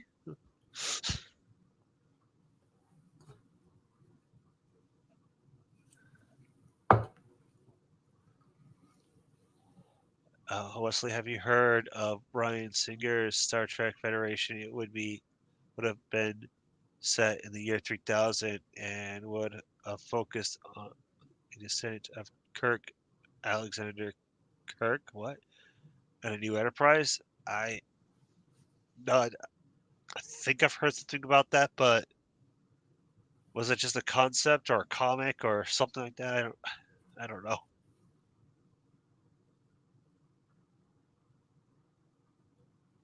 Cinnabon, have you heard of Bryan Singer's idea for basically a Star Trek in the year 3000? I knew he had. I knew he had a show idea. I didn't know. I had no idea what it was about. And it literally sounds like a bad fan film.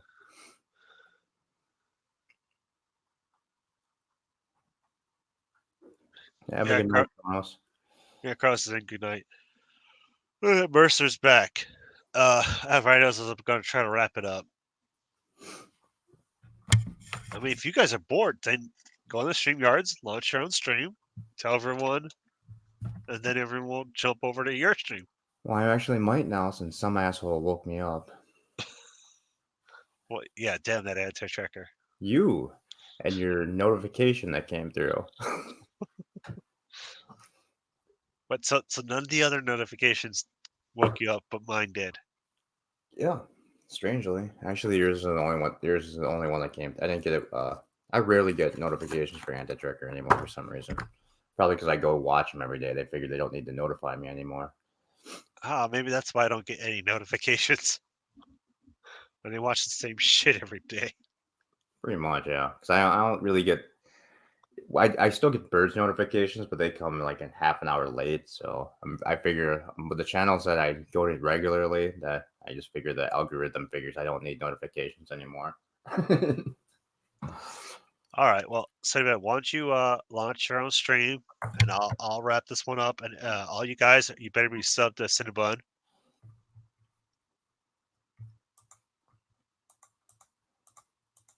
Yeah, I'm talking to you, Mercer. You better be subscribed to Cinnabon.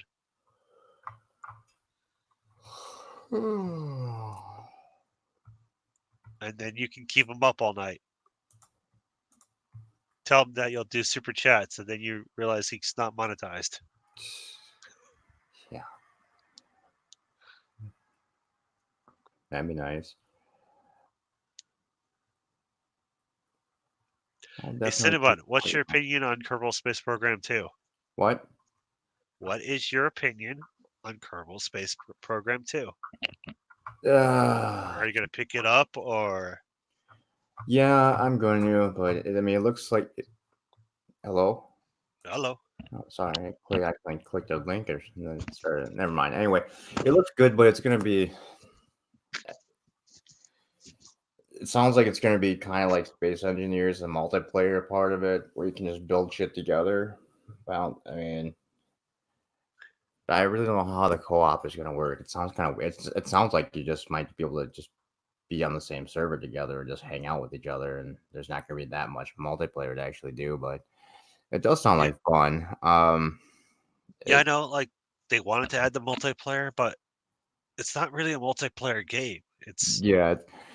I was watching an interview that said it was like co-op building, but it's like, well, all the building in this game is pretty much just snapping pieces into place, so it doesn't seem like there'd be that much co-op gameplay for it. But I mean, besides sharing an awesome base with each other. But I'm definitely going to pick it up as soon as it comes out, and I'll probably do Let's Plays of it, so everyone can laugh at me when I blow up my first couple ships. I mean, there's supposed to be like, because they're adding an extra system or whatever.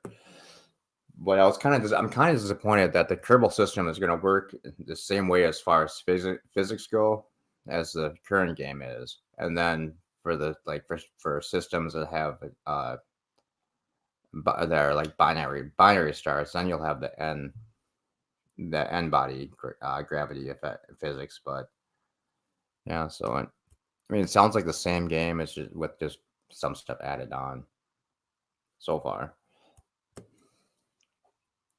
Yeah, I see you there, but with that price tag of 60, I'm pretty sure they know that they're going to have a decent amount of new content to make it worthwhile.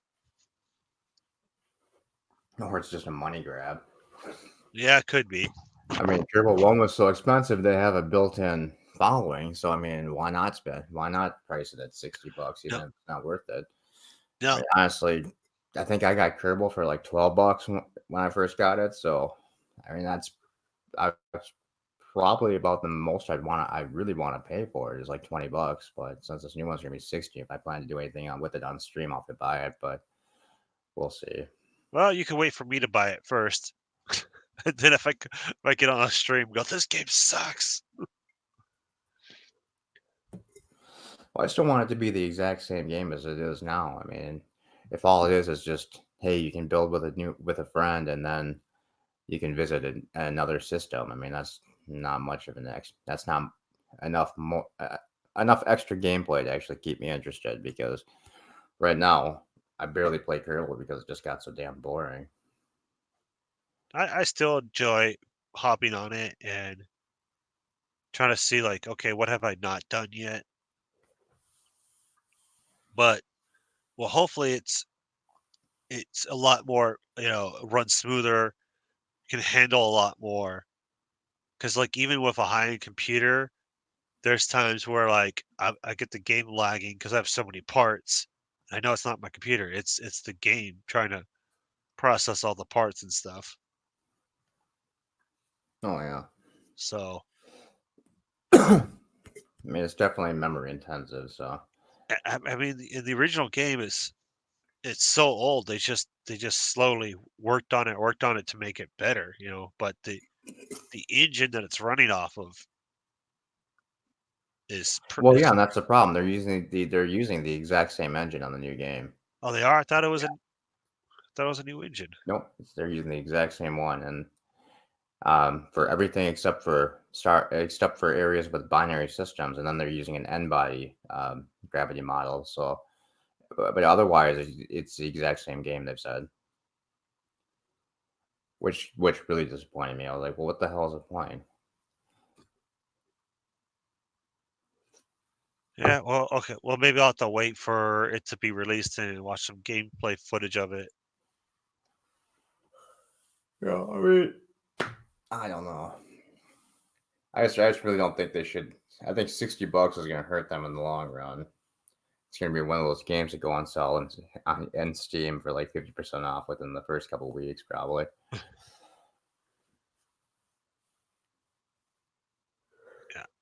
Yeah, now you're making me think about waiting for it to go on sale.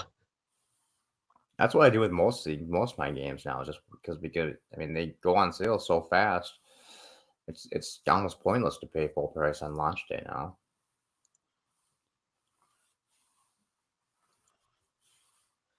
All right, guys. Well, I want to thank everyone who stuck to this and still here. Cinnamon, were you gonna start your own stream or not? Wait, I might in a little bit. We'll see. I might go back to bed. I don't know. Dang, can't even be honest with us. It's 3 a.m, man. I don't know. All right. Well, later, everyone. See everyone. Thanks for coming by.